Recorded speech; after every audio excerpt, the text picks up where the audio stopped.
So, a Dragonborn appears at this moment in the turning of the age. We will see if you truly have the gift. Show us, Dragonborn. Let us taste of your voice.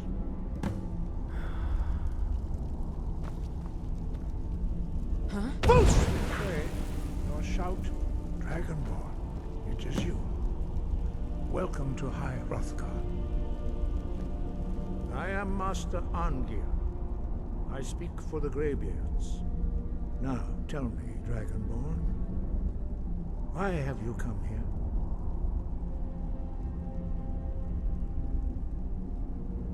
We are honored to welcome a Dragonborn to High Hrothgar. We will do our best to teach you how to use your gift in fulfillment of your destiny.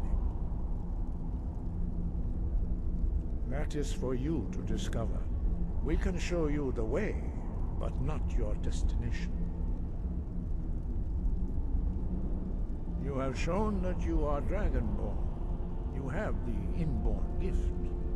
But do you have the discipline and temperament to follow the path laid out for you? That remains to be seen. Without training, you have already taken the first steps towards projecting your voice into a thum, a shout. Now let us see if you are willing and able to learn. When you shout, you speak in the language of dragons. Thus, your dragon blood gives you an inborn ability to learn words of power. All shouts are made up of 3 words of power. As you master each word, your shout will become progressively stronger. Master Einarth will now teach you Ro, the second word in Unrelenting Force. Ro means balance in the dragon tongue. Combine it with Fus, force, to focus your thumb more sharply. Ro.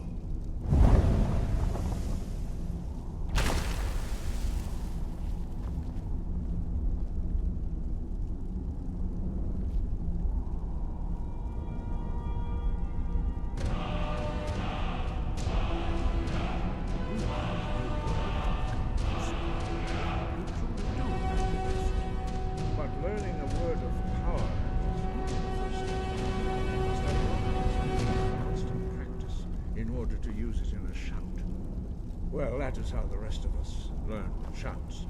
As Dragonborn, you can absorb a slain dragon's life force and knowledge directly. As part of your initiation, Master Einarth will allow you to tap into his understanding of Ro.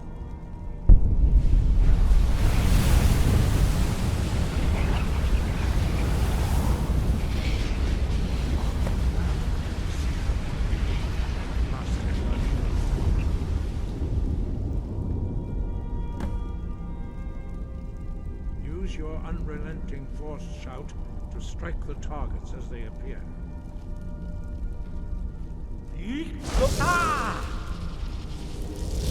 Force no!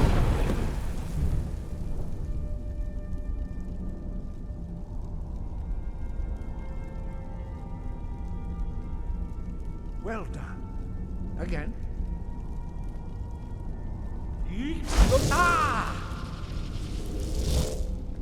Force no!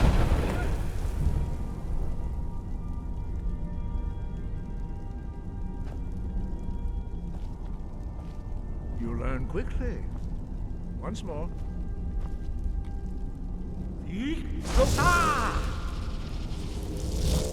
Force no! Impressive. Your thumb is precise. You show great promise, Dragonborn. We will perform your next trial in the courtyard. Follow Master Bori.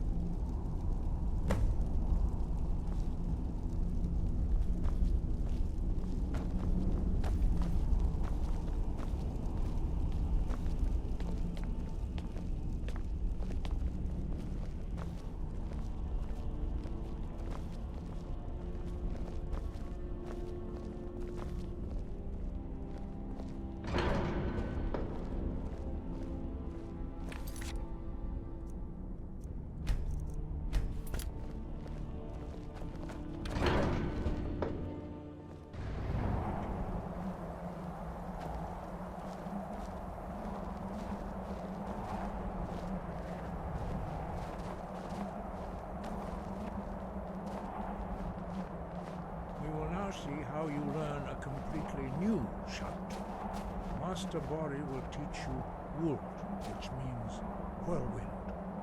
Wold.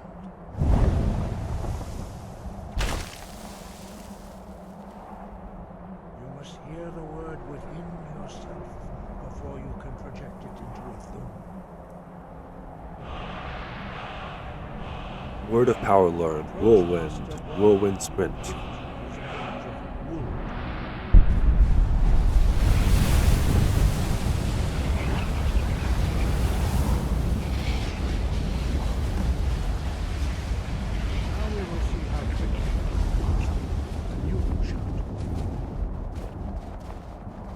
Master Hrothgar will demonstrate whirlwind sprint. Then it will be your turn. Master Bori. Axe. Wood. Now, your turn. Stand next to me. Master Bori will open the gate. Use your whirlwind sprint to pass through before it closes.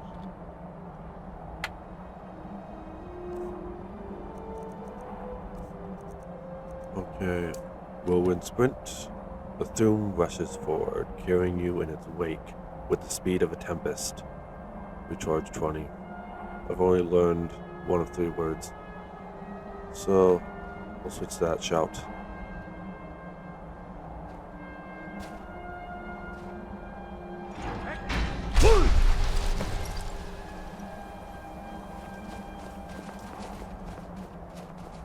Your quick mastery of a new Thum is astonishing. I'd heard the stories of the abilities of Dragonborn, but to see it for myself.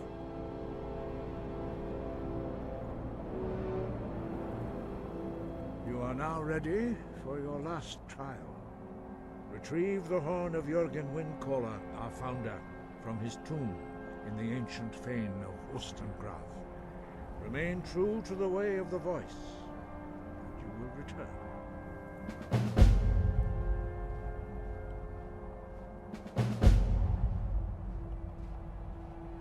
Dragons have the inborn ability to learn and project their voice. Dragons also are able to absorb the power of their slain brethren. A few mortals are born with similar abilities. Whether a gift or a curse has been a matter of debate down through the centuries. What you have already learned in a few days took even the most gifted of us years to achieve. Some believe that Dragonborn are sent into the world by the gods at times of great need. We will speak more of that later, when you are ready. Dragons have always been able to shout. Language is intrinsic to their very being. There is no difference in the dragon tongue between debating and fighting.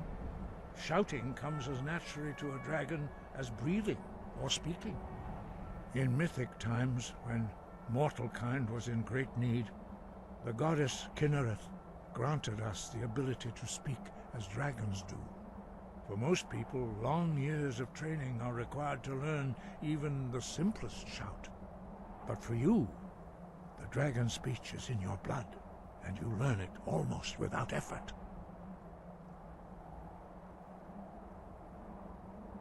Five. Our leader, Paarthurnax, lives alone on the peak of the throat of the world. When your voice can open the path, you will know you are ready to speak to him. We study the way of the voice, according to the teachings of our founder, Jurgen Windcaller. Very few are permitted to study with us here at High Hrothgar. But in your case, Dragonborn, it is a privilege to guide you towards mastery of your voice. The voice was a gift of the goddess Kinnereth at the dawn of time. She gave mortals the ability to speak as dragons do. Although this gift has often been misused, the only true use of the voice is for the worship and glory of the gods. True mastery of the voice can only be achieved when your inner spirit is in harmony with your outward actions. In the contemplation of the sky, Kinnereth's domain, and the practice of the voice, we strive to achieve this balance.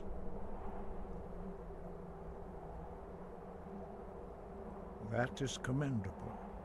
But remember, the dragon blood is itself a gift of Akatosh. Do not try to deny that gift. Your destiny requires you to use your voice. Why else would Akatosh have bestowed this power upon you? If you remember to use your voice in service to the purpose of Akatosh, you will remain true to the way. He was a great war leader of the ancient Nords, a master of the voice, or tongue. After the disaster at Red Mountain, where the Nord army was annihilated, he spent many years pondering the meaning of that terrible defeat. He finally came to realize that the gods had punished the Nords for their arrogant and blasphemous misuse of the voice. He was the first to understand that the voice should be used solely for the glory and worship of the gods, not the glory of men. Jurgen Windcaller's mastery of the voice eventually overcame all opposition, and the way of the voice was born.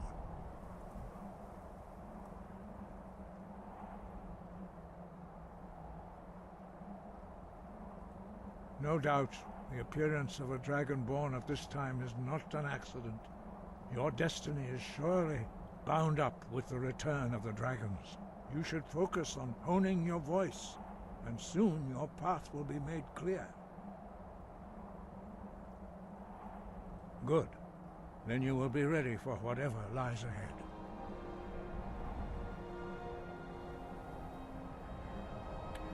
Wind, guide you.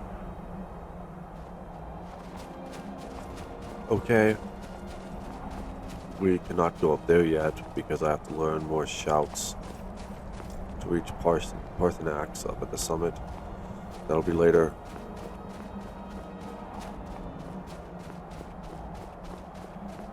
I've begun my training with the Greybeards. You can see there's Whiterun way down there. You can see the entire land of Skyrim from up here. But it's time to go inside now and do some studying.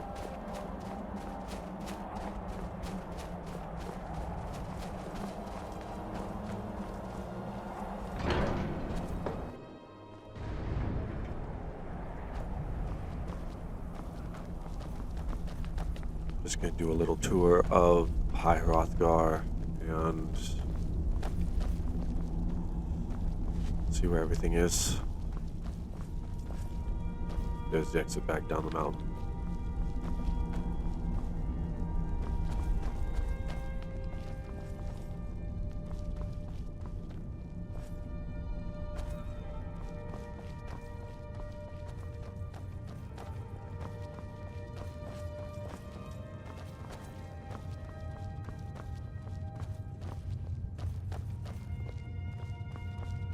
Looks like the council chambers right here.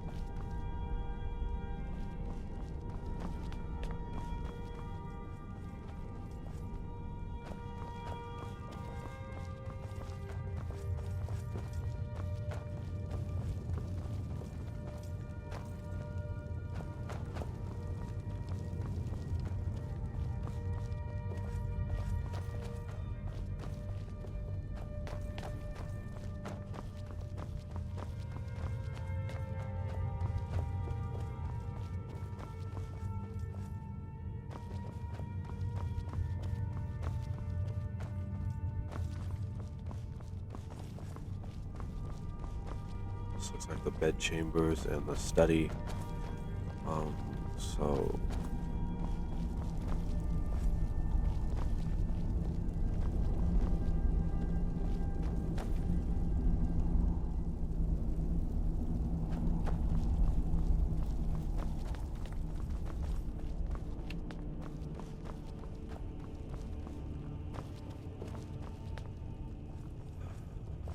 okay, now in this room There are a whole lot of books. I'm now going to read some of them while studying here at the High Hrothgar Monastery, home of the Greybeards.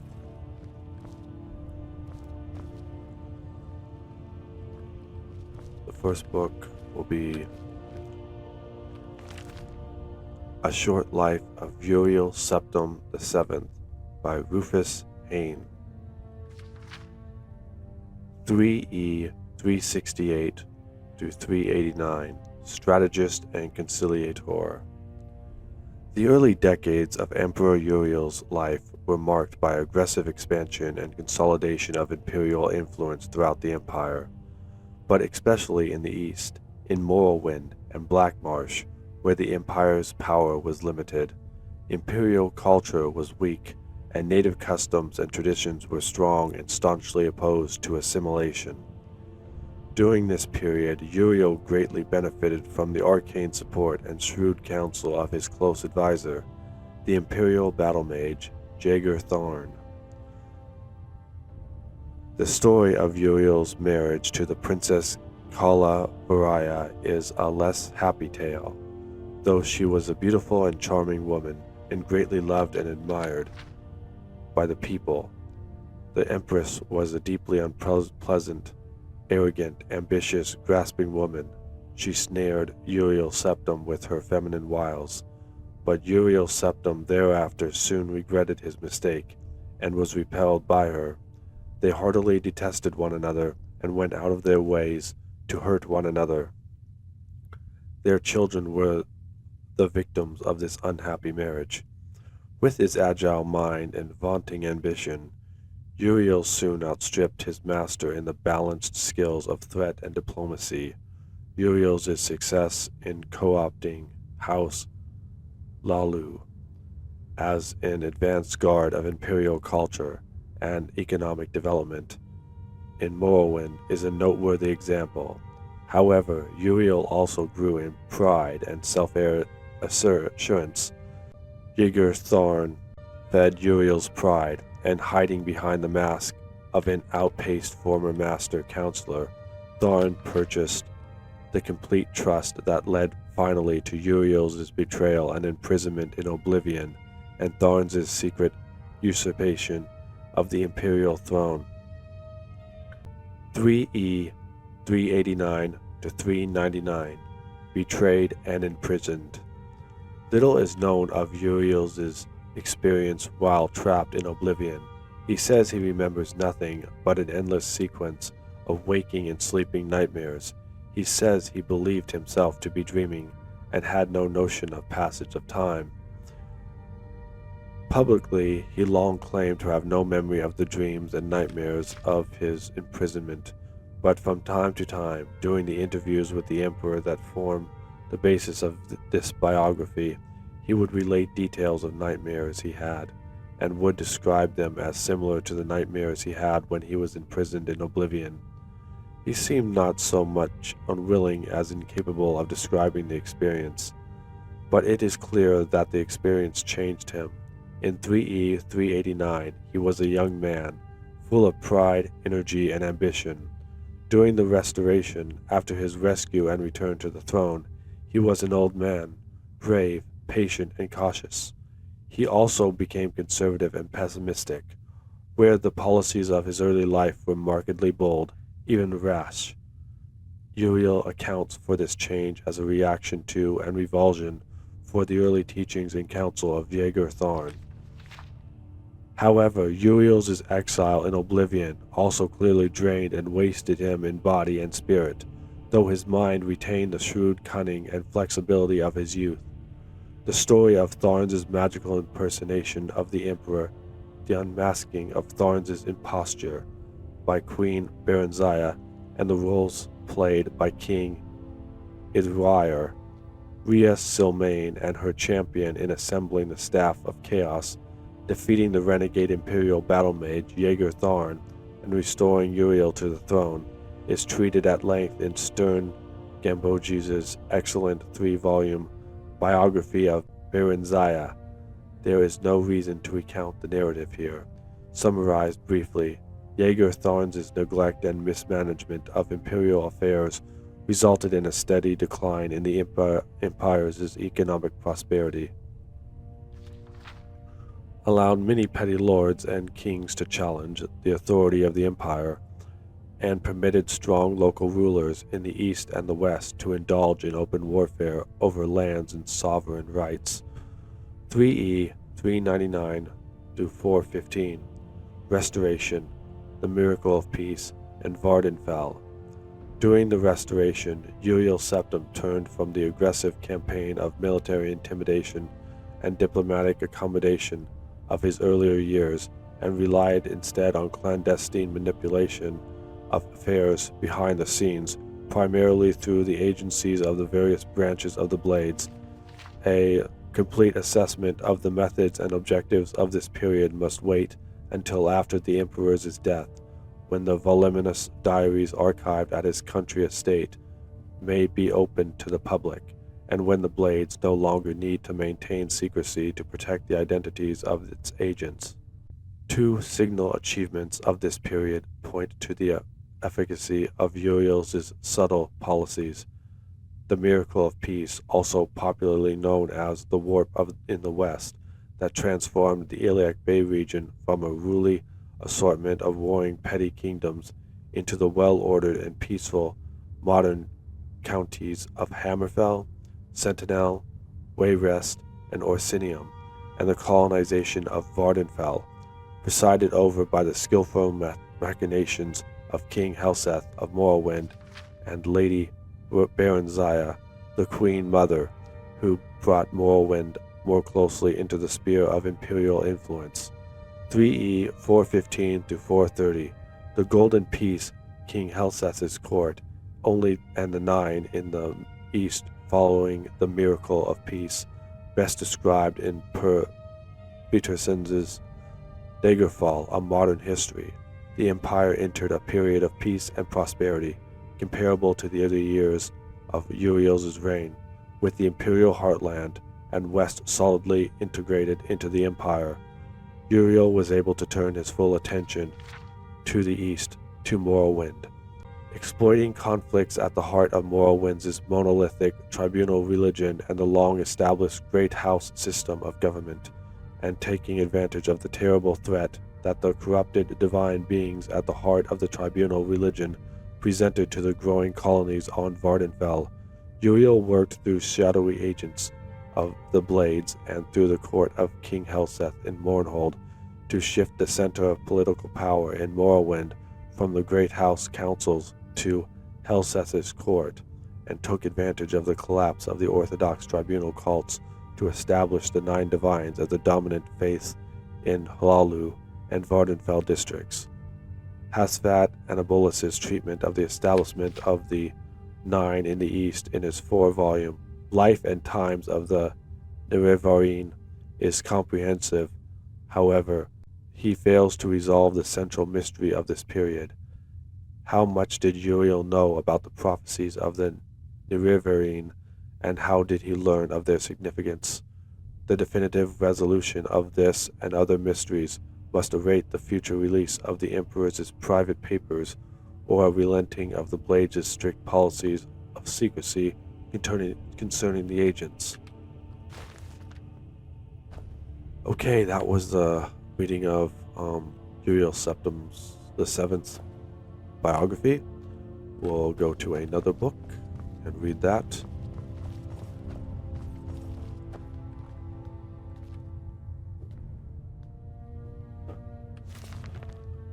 Spirit of Nirn. Lorcan is the spirit of Nirn, the god of all mortals. This does not mean all mortals necessarily like him or even know him. Most elves hate him, thinking creation as that act which sundered them from the spirit realm. Most humans revere him, or aspects of him, as the herald of existence, the creation of the mortal plane, the mundus. Nirn is a source of mental anguish to all living things. All souls know deep down they came originally from somewhere else, and that Nirn is a cruel and crucial step to what comes next. What is this next? Some wish to return to the original state, the spirit realm, and that Lorcan is the demon that hinders their way. To them, Nirn is a prison, an illusion to escape. Others think that Lorcan created the world as the testing ground for transcendence. To them, the spirit realm was already a prison, that true escape is now finally possible. Okay, that's a short second book.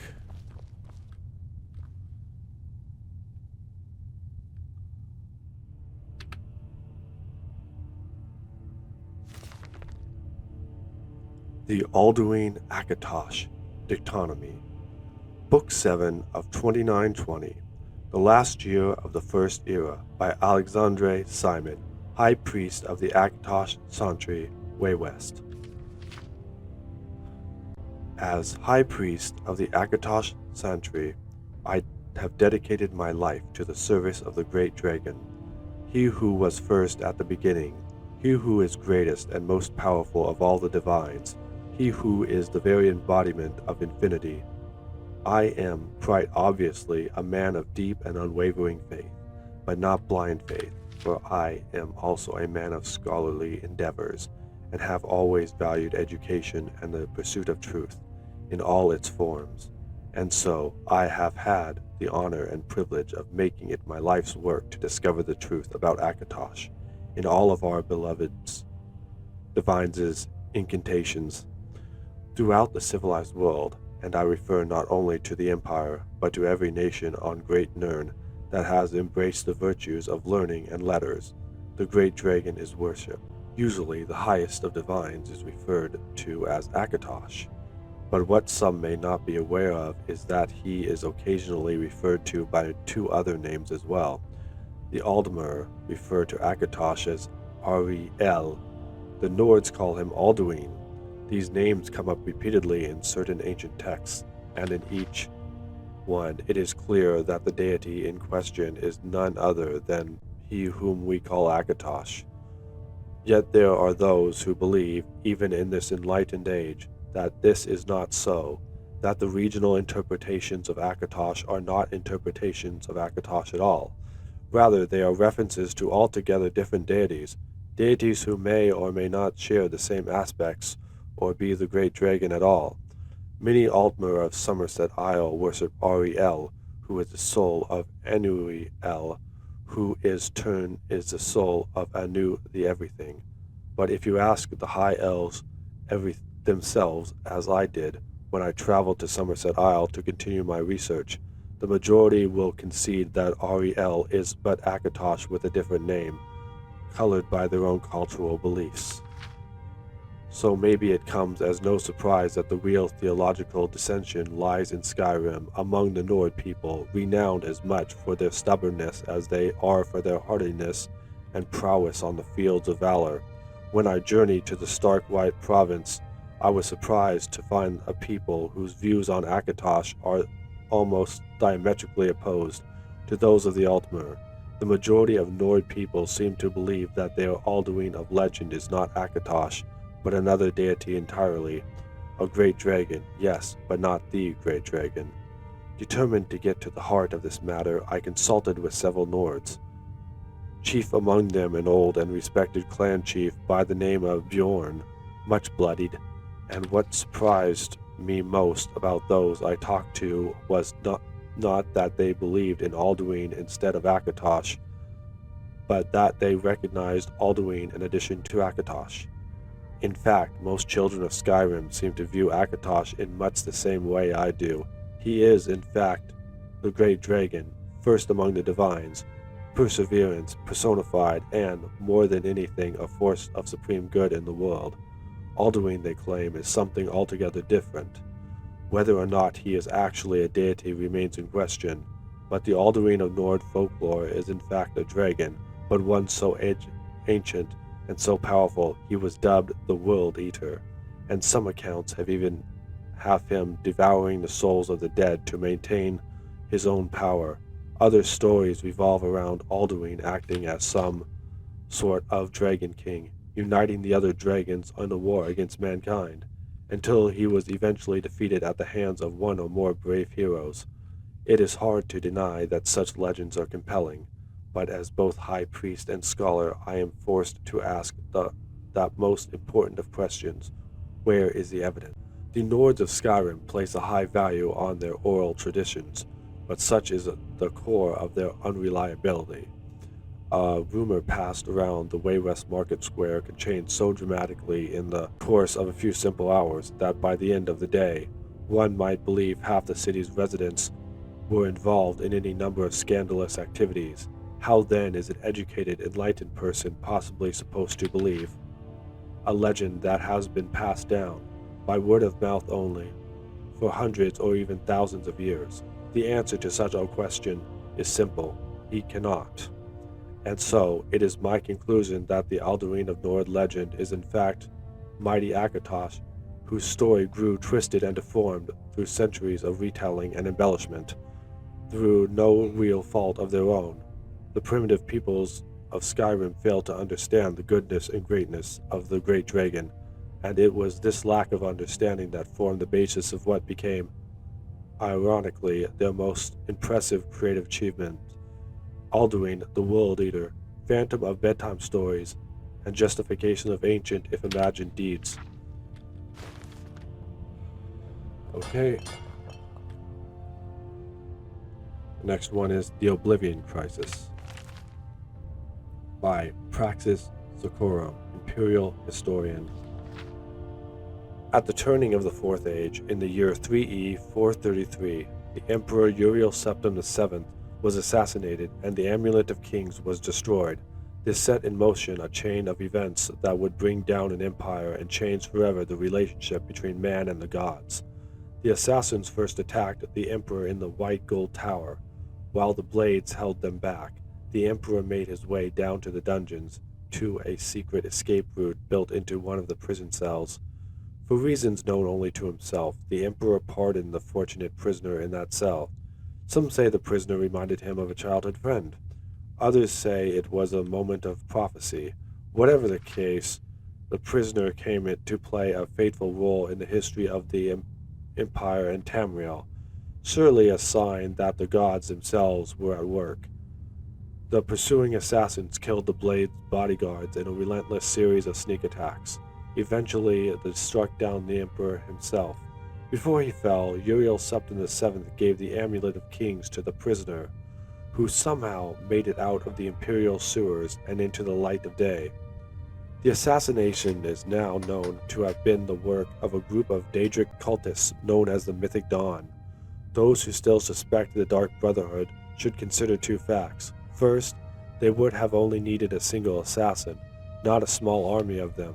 Second, the Dark Brotherhood would never be so foolish as to effectively declare war on the Empire and thus ensure their complete destruction. Witness the eventual fate of the Mythic Dawn.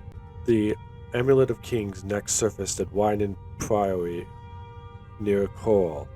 Joffrey, secret Grandmaster of the Blades, and head of the Priory, took possession of the amulet. The messenger was sent off to Kvatch to find a lowly priest named Martin. Unbeknownst even to himself, Martin was the bastard son of Uriel Septim VII, and the last heir to the Ruby Throne. He alone could use the Amulet of Kings to light the dragon fires that wards the barrier between Tamriel and Oblivion, and save the world from the Mythic Dawn plot. The prisoner arrived at Kvatch to find it overrun by Daedra that had poured in from the newly opened Oblivion Gate, the start of the empire-spanning devastation of the Oblivion Crisis. How the prisoner closed the gate is not recorded. Once closed, Martin and the surviving Kvatch guardsmen drove back to Daedra. Now known as the Hero of Kvatch, the prisoner and Martin returned to Whiterun Priory, only to find the Priory sacked and the amulet taken. Joffrey survived the attack, however, and the three of them made their way to the Cloud Ruler Temple, bastion of the Blades. This secret fortress in the mountains outside Bruma is where Martin was held safe while the Hero of Kvatch searched for the lost amulet. Knowing only that a mysterious group called the Mythic Dawn was behind the assassination and theft of the amulet, the Hero of Kvatch was sent to locate the cult. With the help of Barus, a blade in the service of the Emperor. They somehow used the commentaries on the Mysterium Xarxes, esoteric works by the madman Mankar Cameron, to direct them to the Mythic Dawn's secret lair. Scholars familiar with the commentaries claim the location is not directly mentioned in them. How they did this remains a mystery. No official records exist of how the hero of Kvatch penetrated the Mythic Dawn's lair near Lake Aureus. There is a bardic tale that claims the hero used trickery and disguise, and that is just speculation. What was discovered there is that Mankar Cameron was behind the Mythic Dawn, and that the group worshipped the Daedric prince Mehrunes Dagon. Mankar Cameron believed himself to be a direct descendant of the Cameron usurper, the infamous pretender to the throne of Valenwood. Somehow the hero escaped with the Mysterium Xarxes itself, the holy book of the Mythic Dawn cult. Mankar Cameron fled to oblivion with the Amulet of Kings, with some effort and great risk to his sanity. Martin deciphered the Mysterium Xarxes and intended to use it to open a gateway to Mankar Cameron in order to recover the Amulet of Kings. Before Martin could perform the ritual to open the gateway, Mehrunes Dagon opened an Oblivion Gate outside Bruma. The hero of Kvatch saved the city and Martin by entering the gate and closing it before a Daedric siege engine could destroy Bruma and Cloud Ruler Temple. Many songs and stories have been told of this battle, and I will not retell them here. The hero of Kvatch was now also known as the Savior of Bruma. With the city and Cloud Ruler Temple safe, Martin opened the portal to Mankar Cameron's paradise. The details of what transpired in this place have not been recorded. All that is known is that the Savior of Bruma traveled to this paradise, killed Mankar Cameron, and returned with the Amulet of Kings. With the amulet in hand, Martin Septim presented himself to the Elder Council to be crowned Emperor of all of Tamriel. Once crowned, he planned to relight the dragon fires and seal Tamriel from oblivion. In a last-ditch attempt to stop him, Mehrunes Dagon launched an assault on the Imperial City, opening several oblivion gates within the capital itself. Uncrowned, Martin joined the battle in the city streets. Mehrunes Dagon himself left oblivion and entered Tamriel, breaking the covenant. Only the unlit dragon fires allowed this to be possible. Now that the barrier was ripped asunder, it was too late to relight the fires. Martin Septim chose to make the ultimate sacrifice. He shattered the Amulet of Kings to become the avatar of the god Akatosh and do battle with Mehrunes Dagon. Records of this battle vary widely. What we do know is that Mehrunes Dagon was defeated and sent back to oblivion. The avatar of Akatosh was turned to stone and can be seen to this day in the Temple of the One in the Imperial City. With the amulet gone, the dragon fires quenched, and the last Dragon Blood Emperor dead, the barrier to oblivion is sealed forever. And that is the reading of the Oblivion Crisis. I will now do some more reading.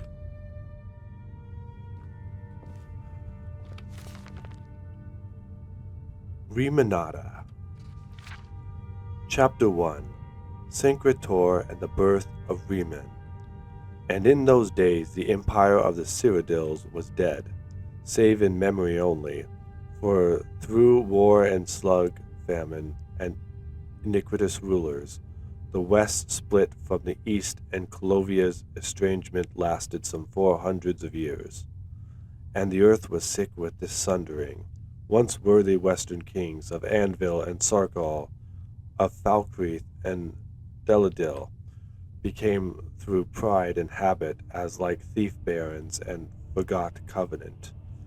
In the heartland things were no better, as Arcanus and false moth princes lay in drugged stupor or the studies of vileness, and no one sat on the throne in dusted generations. Snakes and the warnings of snakes went unheeded, and the land bled with ghosts and deep-set holes unto cold harbors. It is said that even the Chimel Adubal, the amulet of the kings of glory, had been lost, and its people saw no reason to find it. And it was in this darkness that King Hrothgar set out from the lands beyond Lost Trill, with a sortie of questing knights numbered 18 less 1, all of them western sons and daughters. For Hrothgar had seen in his visions the snakes to come, and sought to heal all the borders of his forebears. And to this host appeared at last a spirit who resembled none other than El Estia, queen of ancient times, who bore in her left hand the dragon fire of the Akatosh, and in her right hand the jewels of the covenant, and on her breast a wound that spilt void onto her mangled feet. And seeing El Estia and Chim El Adabal, Hrothgar and his knights wailed and set to their knees and prayed for all things to become as right.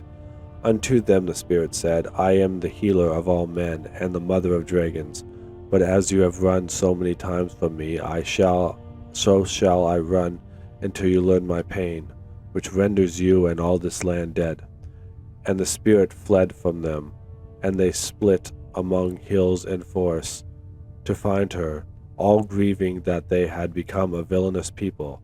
Hrothgar and his shield thane were the only ones to find her, and the king spoke to her, saying, I love you, sweet Aless, sweet wife of Shor, and of Ariel, and the sacred bull, and would render this land alive again, not through pain, but through a return to the dragon fires of covenant, to join east and west and throw off all ruin. And the shield thane bore witness to the spirit opening naked to his king, carving on a nearby rock the words, Adcrawl did love unto a hillock, before dying in the sight of their union.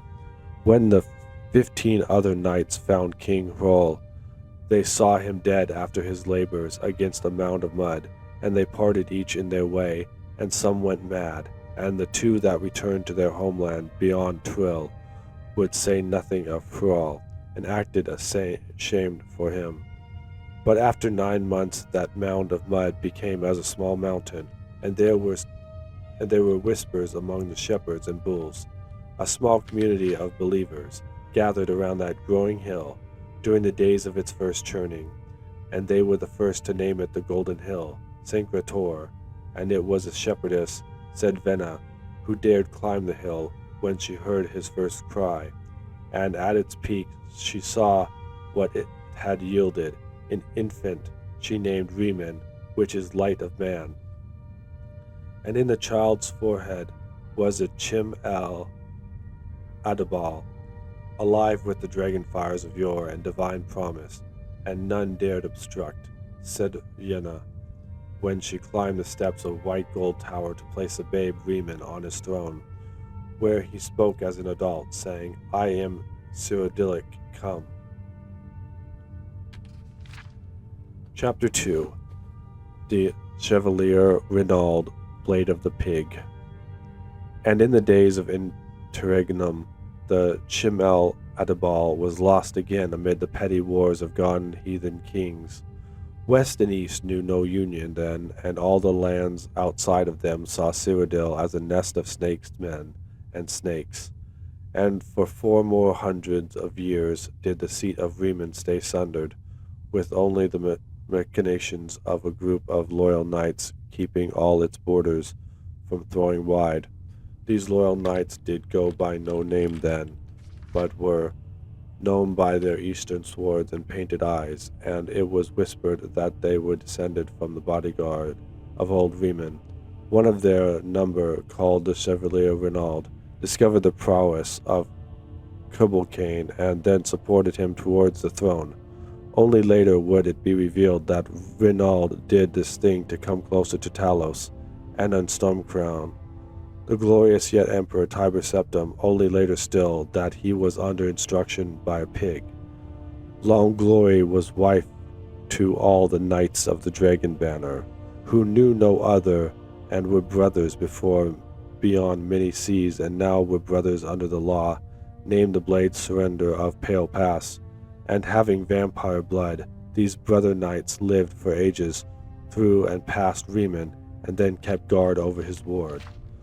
The coiled king Rasildu Seai, the snake captain Rashu, became Renaud, became the protector of the northern west when the black dart was hooked into Severian Chirac. Here, torn pages indicate that the rest of this ancient book has been lost.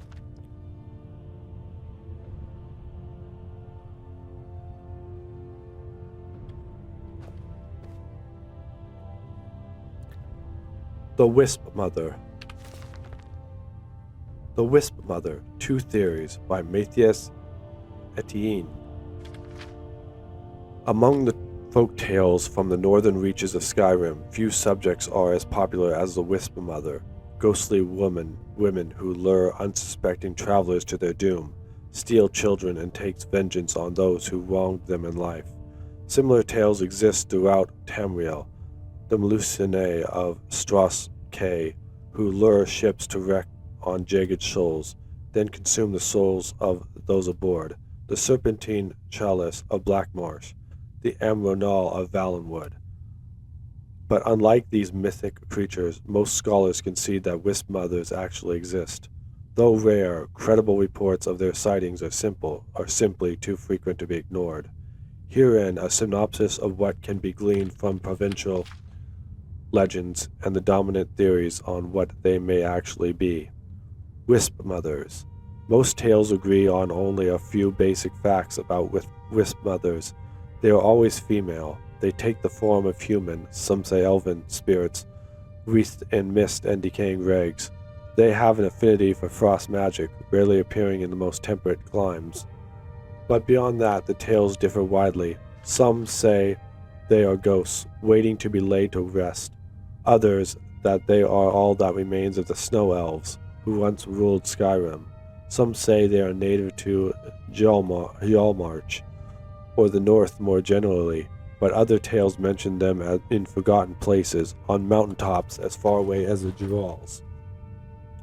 Most reputable scholars dismiss these stories, preferring instead to focus on the few documented sightings from recent years. From these, two dominant theories have emerged. Based on his extensive research into necromancy and Cyrodiil's Iliad culture, Master Cedrin Serethi posits that Wisp Mothers are in necrologic state, a type of lichdom developed by a now-forgotten First-Era culture. Under his theory, these are no mere ghosts. They are a cult of powerful sorceresses who achieved eternal life through undeath. Alternatively, Lidet Villiane of the Synod contends that Wisp Mothers are not undead at all, but rather elemental manifestations arising out of Nirn itself. By noting several similarities to Spriggans and Ice Wraith, she contends that the Wisp Mothers are essentially elemental personifications of snow or mist, innately wielding the power of their element instead of manipulating it through conventional sorcery. Wisps. In most accounts, the victim is initially drawn to the Wisp Mother by glowing, ghostly lights. Although initially passive, these creatures later attack in tandem with her, distracting the victim and draining their energy. Popular legend holds that these are the spirits of the Wisp Mother's previous victims. These spirits strengthen her, so anyone hoping to destroy her must first release the souls of those she has killed. To scholars, this description immediately recalls the Will-o'-the-Wisps, a rare and dangerous swamp denizen of southern Tamriel. Oddly, Cyrodiilic legends invariably refer to wisps as lone predators, while these appear to exist in some sort of symbiotic relationship with others of their kind. Villiane argues that these wisps are a subspecies of true wisps, scavengers that lure prey to the Wisp Mother and share in the psychoetherical energy released by her kills. As codependent scavengers, they most likely lack the formidable defenses of their predatory cousins, rendering them far more vulnerable. Alternatively, Serethi posits that these wisps are mere emanations or conjurations of the Wisp Mother, and not free-living creatures. This is supported by one incident in which an adventurer reportedly killed a Wisp Mother directly, only to observe the remaining wisps immediately perish as well. though the source is considered highly unreliable. In summary, scholarly opinion about wisp mothers and wisps is sharply divided, and is likely to remain so for some time.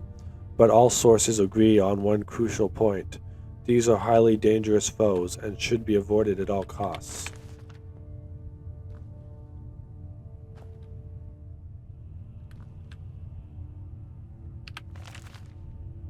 Dwemer Inquiries, Volume 1, Their Architecture and Civilization, by Thelwy Galeen, Scholar. It has been my life's work to investigate the Dwemer, their dubious history and mysterious banishment. My goal with this text is to share my findings and conclusions based on 80 years spent studying their unique architectural remains. The migration of the Deep Elves from their ancestral Dwemereth, now Morrowind, is a generally accepted fact. Recorded history supports this, specifically mentioning the Uruk-kan clans' refusal to join King Dumak in the forming of the First Council, and their subsequent exodus to Hammerfell.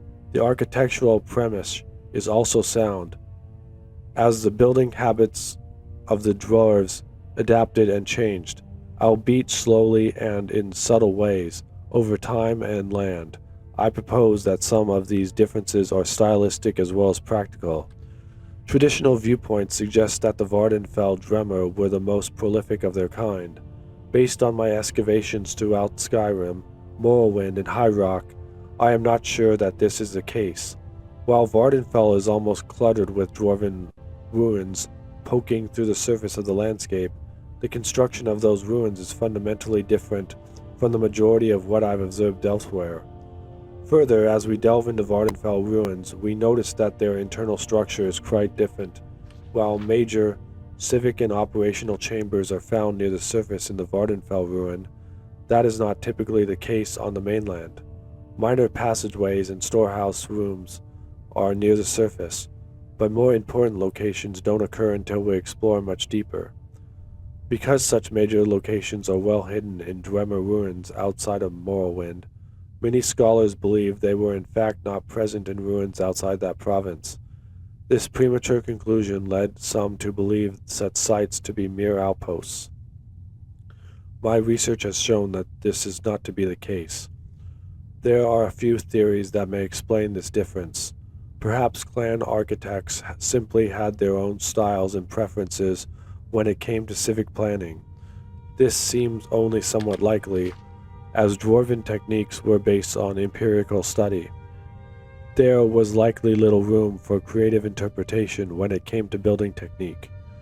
Geological makeup of the terrain almost certainly played a role, especially in a region like northern Skyrim, where the ground near the surface is very rocky and often frozen, versus the volcanic substratum common in Vardenfell, or the ubiquitous aquifers found in Hammerfell. It's possible that dwarven architects in the north were not even able to excavate larger structures until reaching more pliable stratum. This scholar would like to suggest, however, that many structures west of Morrowind were built after 1E420, when the clan Uruk-kan left Vardenfell. It seemed evident that several clans broke off to create their own settlements, and those to live in chose to live in greater isolation than their eastern brethren. This theory is particularly fascinating because it leads me to believe that dwarven architects may have developed even more elaborate methods of hiding their strongholds over time. This opens the distinct possibility that undisturbed archaeological sites exist throughout Tamriel, even if in southern areas like Cyrodiil or Blackmarsh, where dwarves are not believed to have ever had a significant presence. Though we ought to not get carried away on flights of fancy, one could extrapolate this logic to suggest that some dwarven clans were living amongst us for much longer than previously believed, perhaps well beyond the disappearance during the War of the Red Mountain in 1E700.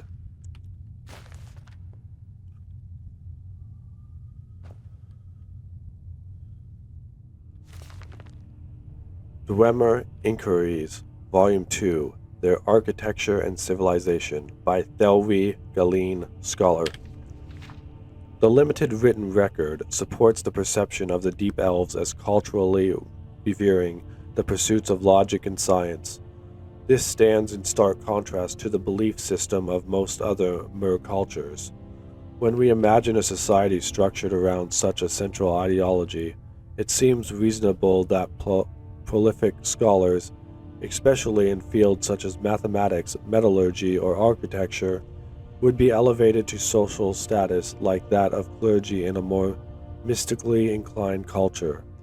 The idea is supported by a fragment of Dremor's text recovered from a colony in Skyrim, Erknithand, which is believed to be associated with the clan Whiterun. The original Dremor's and my translation follow this Dremor language. Therese granted cousin Kualek of privilege with duties for family home building, Hugin Kultura, tradition to father Mundus Shaper.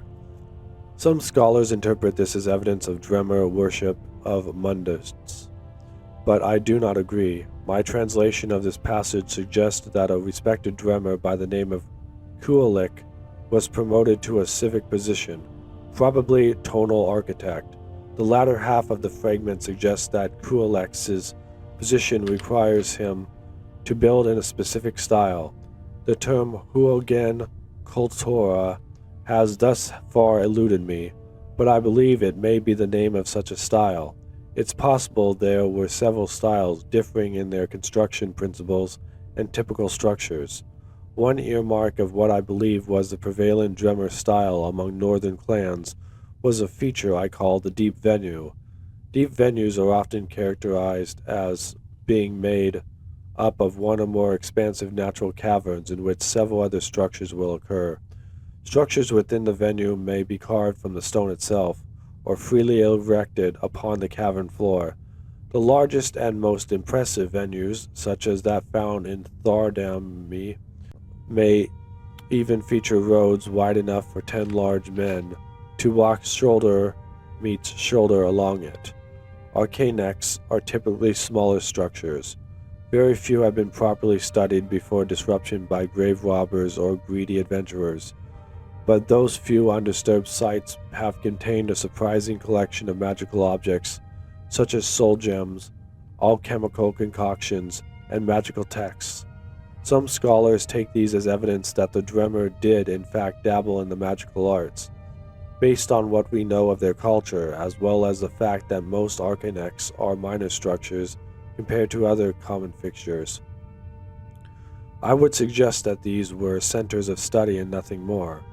Perhaps the dwarves established these halls as a means to study men and Mer, who surely seemed as alien to them as the Dremors seem to us today. Great animalculatories can be found in many dwarven strongholds. These were the factories where the centurions and various other constructs were built. I have hoped to study these chambers for clues as to the means by which these mysterious automata are given life, but those same guardians make these especially difficult and dangerous areas to explore.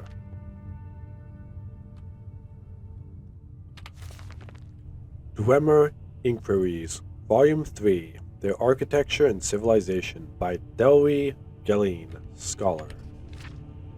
My studies and this text have focused heavily on the fact that Dremor archaeological sites west of Ardenfell seem to be built at much greater depths than their counterparts near the Red Mountain. I believe there was a specific threshold to which dwarven excavators would dig before the construction of vital structures would begin. I have referred to this threshold as the geocline, but I have found that too often be redundant with the deep venue of a colony. Still, there is some variation in the actual depth of a deep venue, whereas the geocline is always the marker where I reason the city proper begins. Tunnels and chambers at more shallow depths, while often grand in their architectural style, appear to have served little in the way of critical civic purpose. Surplus stores of food, warehouse chambers that may have been used in trading with nearby surface settlements, and barracks for topside patrols are common above the geocline. These tunnels, I have observed, can meander in a seemingly more random pattern than those planned structures beneath. I hypothesize that this may be due to an unpredictable nature of any excavation. Even to a race as clever as the Dremmer, surely unexpected deposits of stone or geological events could make the effort difficult, and I think that these haphazard tunnels are often the result of the search for suitable substratum to build within. I have found in a small number of ruins reference to a geological anomaly or place known as in Dremmer language. This is intriguing because the term not only appears in a few tablet fragments, but very specifically on ornate metal frames in the deepest reaches of the strongholds, Afdand, Erkendand, and Zinchaleft of Skyrim. I have yet to decipher the meaning of these elaborate carvings, but consider it highly strange that they occur in the deepest part of each of these ruins. Risen by order cousin of privilege, Shiolek of Shizeline, privileged duties, clan home building, Horogin Kultura, tradition to hailed world shaper. The most reasonable translation of Dremmer text I have managed to decipher is Blackest Kingdom Reaches, and I cannot imagine what that means. I suspect that there may have some pattern I am failing to notice. This creeping doubt has haunted my career in recent years, and I have begun to doubt if I will unravel some grand secret of the dwarves in my lifetime, though it lies just under my nose, or indeed under my feet. Okay, what I'm going to do is I'm going to take these books out of my, I'm running out of space, so I'm going to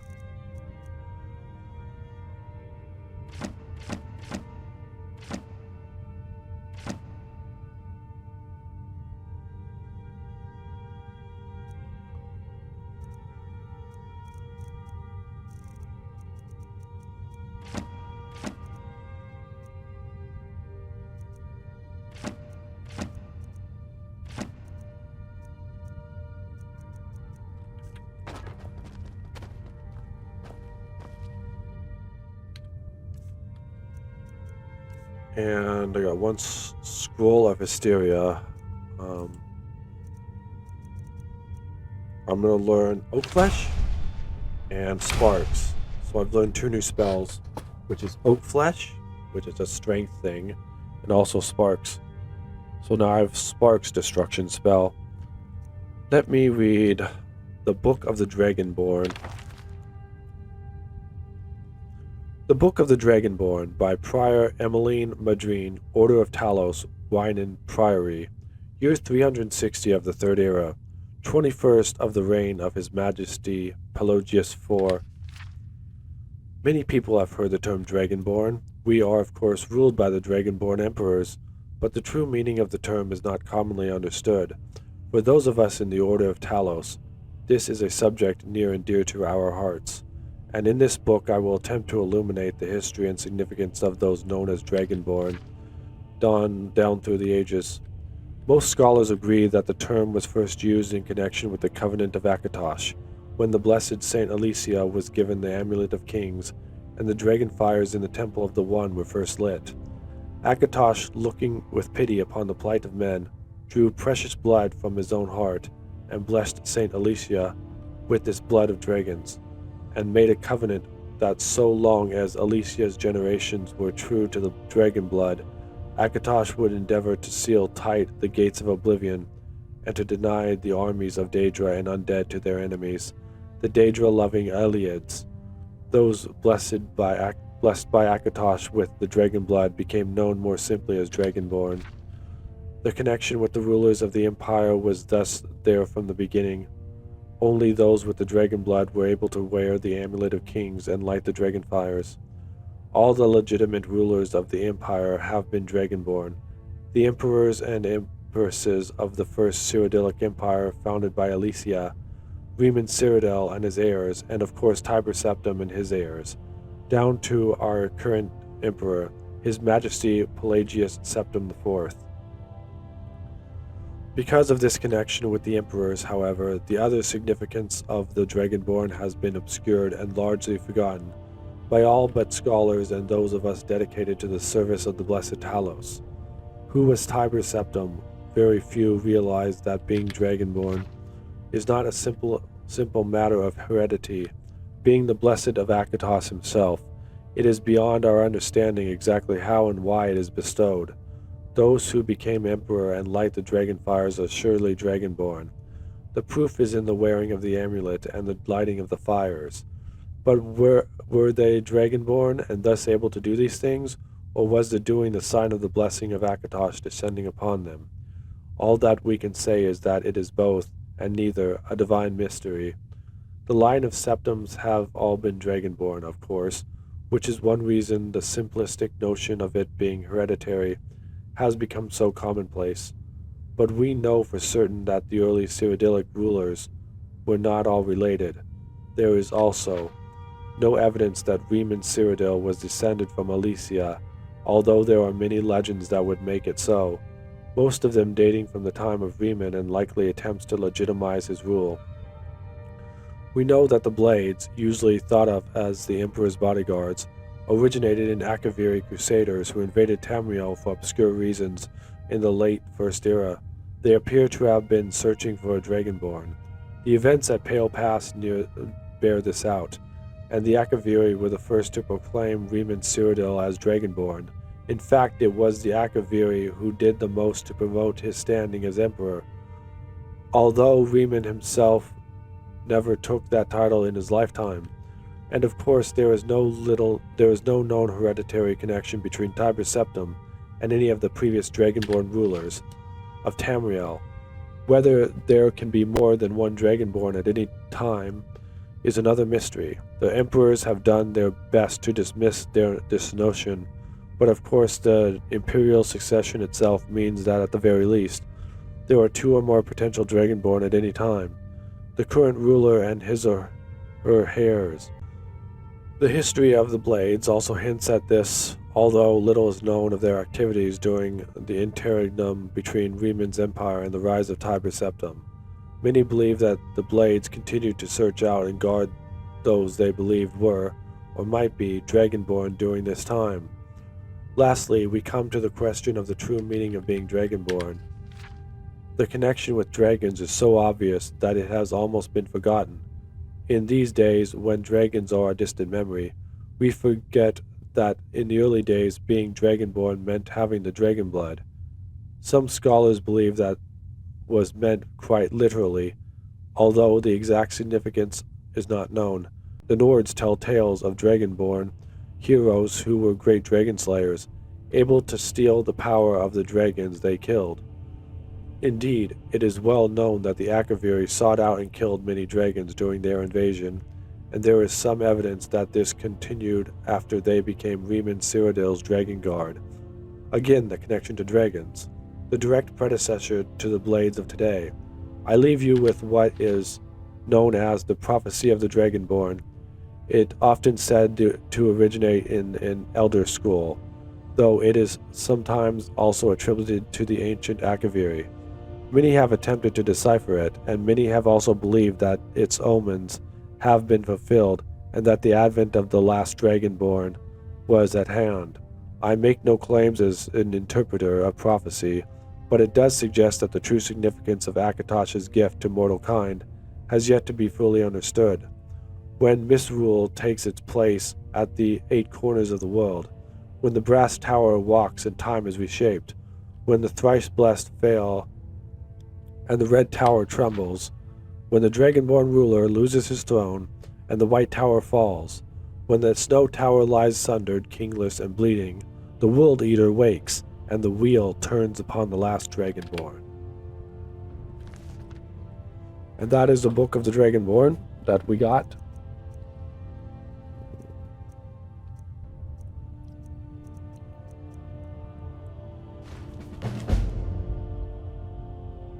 Starting the Rising Dead.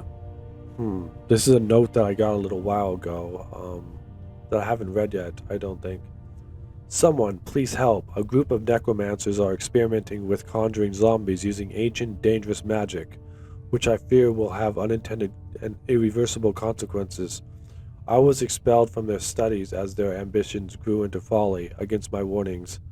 They are performing a ritual to summon a large group of these foul, uncontrollable creatures as we speak, in the southernmost area of Skyrim, and must be stopped before it is too late. So that is a side quest which I will be doing later.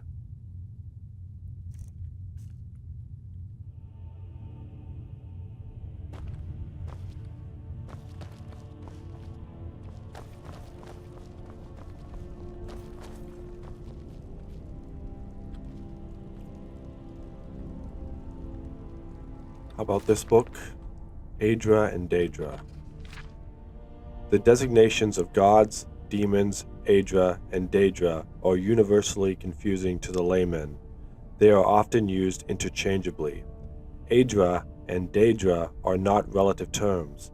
They are elvish and exact. Azura is a Daedra both in Skyrim and Morrowind. Aedra is usually translated as ancestor, which is as close as Cyrodiilic can come to this elven concept. Daedra means roughly, not our ancestors. This distinction was crucial to the Dunmer, whose fundamental split in ideology is represented in their mythical genealogy. Aedra are associated with stasis. Daedra represent change. Aedra created the mortal world and are bound to the earth bones. Daedra, who cannot create, have the power to change. As part of the divine contract of creation, the Aedra can be killed. Witness Lorcam and the Moons. The Protean Daedra, for whom the rules do not apply, can only be banished. The Dragon Break. The Dragon Break Re-Examined by Fall Drune. The late Third Era was a period of remarkable religious ferment and creativity. The upheavals of the reign of Uriel VII were only the outward signs of the historical forces that would eventually lead to the fall of the Septim dynasty. The so-called Dragon Break was first proposed at this time by a wide variety of cults and fringe sects across the empire, connected only by a common obsession with the events surrounding Tiber Septim's rise to power, the founding myth, if you will, of the Septim dynasty. The basis of the Dragon Break doctrine is now known to be a rather prosaic error in the timeline printed in the otherwise authoritative Encyclopedia Tamrielica, first published in 3E12 during the early years of Tiber Septim's reign. At that time, the archives of Alinor were still inaccessible to human scholars, and the exact records from the Alesian period were extremely fragmentary. The Alesians had systematically burned all the libraries that they could find, and their own records were largely destroyed during the War of Righteousness. The author of the Encyclopedia Tamrielica was apparently unfamiliar with the Alesian year, which their priesthood used to record all dates. We now know this refers to the length of the long vision trances undertaken by the High Priestess, which might last anywhere from a few weeks to several months, based on analysis of the surviving trance scrolls, as well as murals and friezes from Alesian temples. I estimate that the Alesian order actually lasted only about 150 years, rather than the famous 1008 years. Given by the Encyclopedia Tamrielica, the mystery of the millennial plus rule of the Alesians was accepted but unexplained until the spread of the Lorcan cults in the late Third Era, when the doctrine of the Dragon Break took hold. Because this dating and explanation was so widely held at the time, and then repeated by historians down through today, it has come to have the force of tradition. Recall, however, that the Third Era historians were already separated from the Alesians by a gulf of more than 2,000 years, and history was still in its infancy, relying on the few archives from those early days. Today, modern archaeology and paleonumerology have confirmed that what my own research in Elysian dating first suggested, that the Dragon Break was invented in the late Third Era, based on a scholarly era fueled by obsession with eschatology and Numidianism and perpetuated by scholarly inertia. Okay. Let's see. Song of the Eskeldi Men. Song of the Eskeldi Men, Nord and Traditional. Translation 3E 213. Athenian monks at Old Anthel. 50 nights from home I last awoke upon a sky-flung cliff in Hyalmarch hold. Though my flesh had died and gone to ground, my vision went on, from body unbound. Winking there in the vale whence I came, this dead man's eyes saw pale flame. Where men the same who took life away, sung high their battle glory and praise, wafting went I, a shade or a white, through stoic pines, pitched ink of night. Ere I came upon the pyre burning throng, I heard, carried on winds' wing, their song. Sing high and clear, bandsmen born of sky, let Sovngarde bear and join our cry. These honored dead shed blood upon the fen, ending orc and elf, and traitor men. Your spirit went unto, and filled our hearts. You sped them to glory, hail spirit Wolfhearth. Then oil from urns fed greedy flames, burning what few my legion and I slayed. Wordlessly they chanted and until dawn, every flake of ash gathered ere they marched on. Swept along unseen, these two went I, meekly haunting these children of the sky. Tireless they went, over hearth and hill, exhaustion seemed only to spur them still. Unflagging they went, a whirl of rage, soon finding our camp bloated with prey. My dead heart ached for a new men within, doomed, never knowing how close was their end. Again the Nord chest swelled up in refrain. I screamed unheard, I wept with horror plain. Hear us, our ancestor, Ash King Ismir. Honor this warband as we to glory repair. Those dead to whom you spoke and heard, we bear them upon us, your valor conferred. And so it was, to the man each was smeared, with ash of a brother's bone, blood and beard. These ashen brutes, the Eskeldi men, set to a gruesome task, each bowstring bent. I bellowed then, a cry of desperate rage, a futile howl among those men, an empty page. Yet one elder turned and unblinking stared into the vapor soul of me, his nostrils flared. He bellowed ancient words, his beard aflame, and my vision fell away, peace at last came.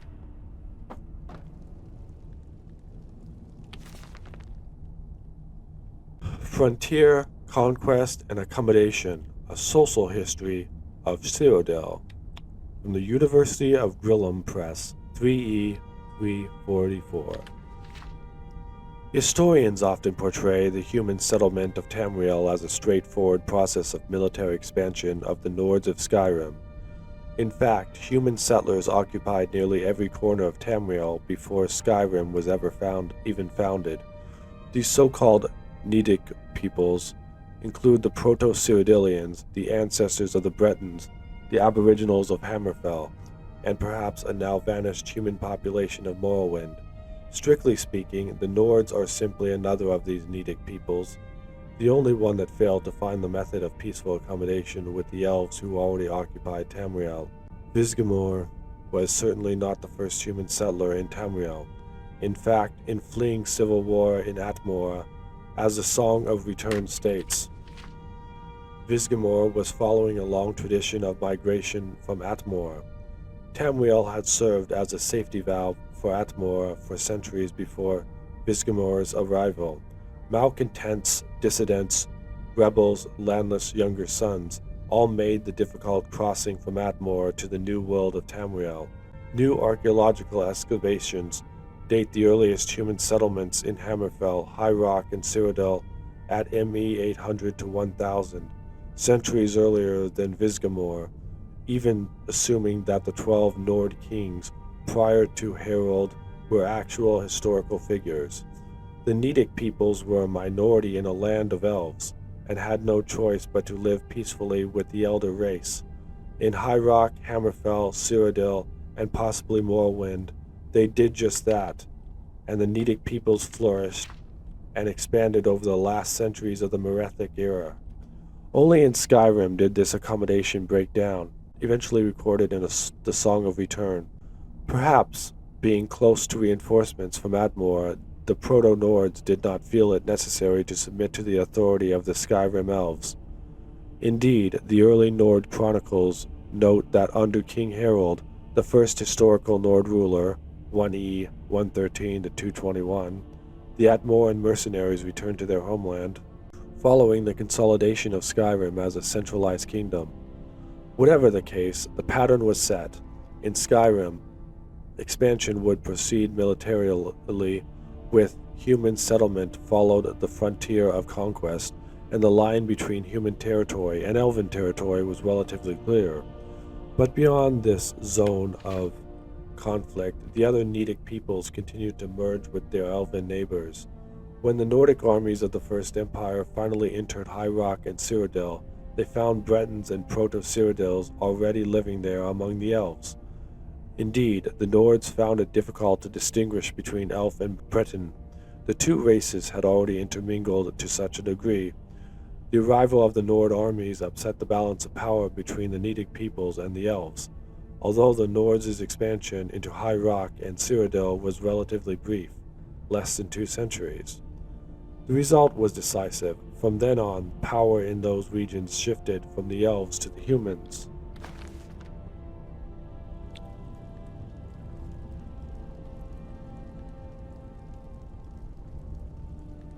The Rise and Fall of the Blades by Anonymous. There are many that still remember the Blades. There are fewer that can pass down their stories, their origins, and their downfall. My father could. In his proudest moments he said to me, "You keep secrets like the Blades." The Blades were good at keeping secrets. They didn't write down much. They passed information carefully between their spies in every province, to their elite members that protected the emperors. Even amongst their members, they kept much secret. Most associate the Blades with their ceremonial Akaviri armor and curved longswords. One can trace the Blades back to the fiercest warriors of Akavir, the Dragon Guard. It was there, just as they would do in Tamriel, that they protected rulers and their kingdom. But recent discoveries show it to be much more than that. Many classic texts tell us of adventures to Akavir, known as the Dragonlands of the East. Many from Tamriel have attempted to conquer it, most famously Emperor Uriel V and his 10th Legion in 3E 288, as documented in the Imperial Dispatch, Disaster at Ionith. The dragons have long been legend in Akavir, and many believe that their brief appearance in Tamriel's history are those that escaped Akaviri, for it was there they were hunted and killed off by the Dragon Guard. The Dragon Guard would follow those that fled to Tamriel in the late First Era. Invading from the north, the Dragon Guard met not only dragons but the men of Skyrim, who don't meet invasions with pitchers and of mead. The Dragon Guard cut a path through Skyrim, and it was not until they were stopped by Riemann Cyrodiil during the battle at Pale Pass that the invasion came to an end. It was Riemann who united the human lands of Cyrodiil and defeated the Akaviri invaders. Riemann is one of the first documented and widely accepted of the mythic Dragonborn, those anointed by Akatosh and Alesia themselves. Born with the soul of a dragon is what his followers would say. Reports differ widely on the nature of the battle at Pale Pass, but the end result is the same, that the remaining Dragon Guard, upon hearing the voice of Riemann Cyrodiil, knelt and swore their lives to him, their conqueror and savior. Fragments from late First Era text refer to the warriors dropping to their knees saying, "We were not hunting, or did not intend." Author, rough translation, continuing, "We have been searching for you. They protected Riemann with their lives, as well as his descendants, as the Riemann dynasty ushered in Tamriel's second era. It was through these years that their reach extended, and their order grew to become the Blades. Their conquest of the dragons complete, they only sought to protect the Dragonborn, and through him, the Empire. They reached their height late during the Third Era under the rule of the Septim Emperors. Despite their numbers, they kept their secrecy. The most visible and well-documented were the members who personally guarded the Emperor, still wearing the original Akaviri armor, but that was just the tip of the spear, for the Blades were a larger organization, stretching to every corner of Tamriel. These agents were of every race.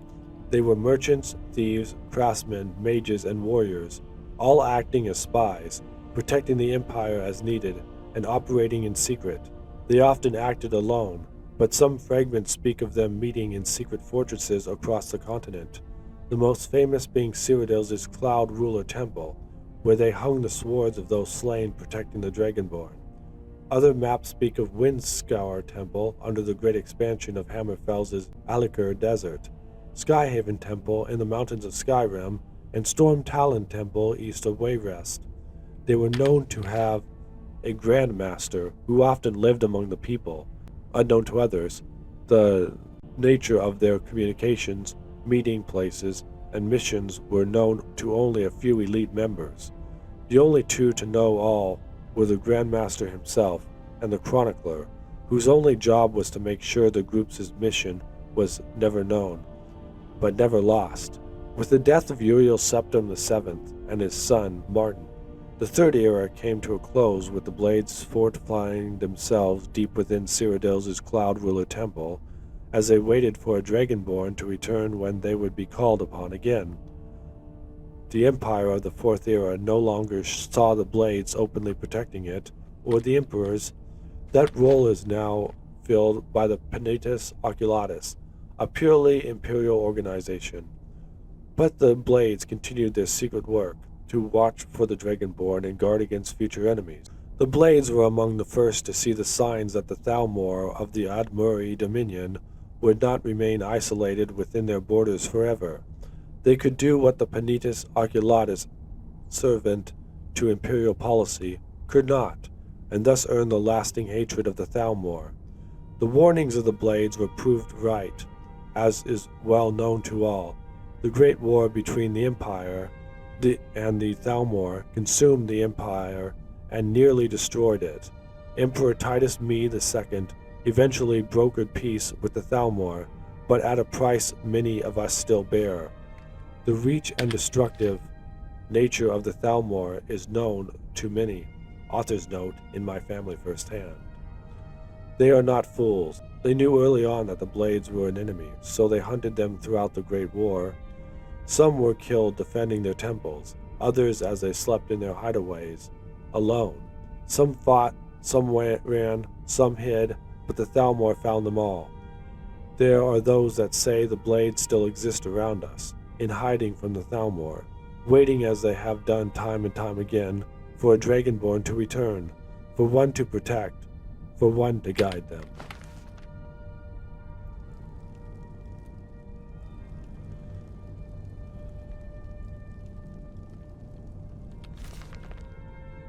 The Great War.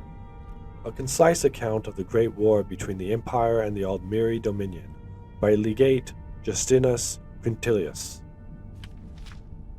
Author's note: much of what is written in this book is pieced together from documents captured from the enemy during the war, interrogation of prisoners, and eyewitness accounts from surviving soldiers and imperial officers. I myself commanded the 10th Legion in Hammerfell and Cyrodiil until I was wounded in 175 during the assault on the imperial city. That said, the full truth of some events may never be known. I have done my best to fill in the gaps with educated conjectures based on my experience, as well as my hard-earned knowledge of the enemy. The rise of the Thalmor. Although it is not well known, Somerset Isles suffered from the Oblivion Crisis as much as Cyrodiil did. The elves made war upon the Oblivion invaders, occasionally even crossing over to close down Oblivion gates.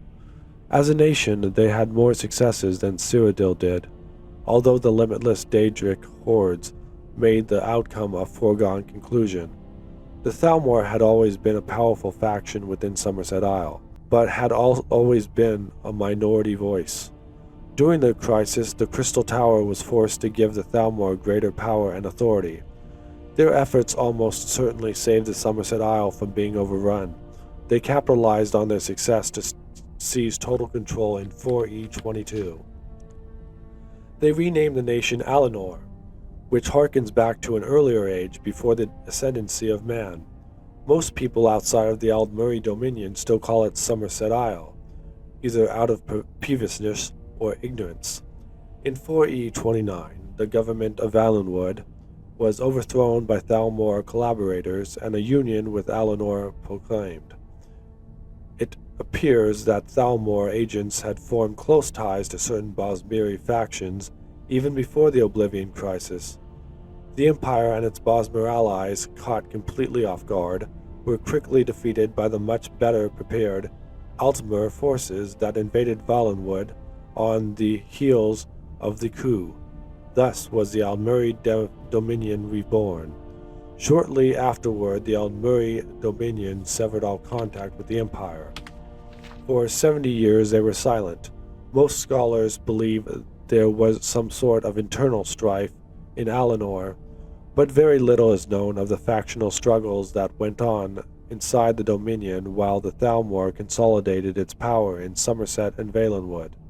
In 4E98, the two moons Massor and Segunda vanished. Within most of the Empire, this was viewed with trepidation and fear. In elsewhere, it was far worse. Culturally, the moons are much more influential to the Khajiit. After 2 years of the Void Nights, the moons returned. The Thalmor announced that they had restored the moons using previously unknown dawn magics, but it is unclear if they truly restored the moons or just took advantage of foreknowledge that they would return.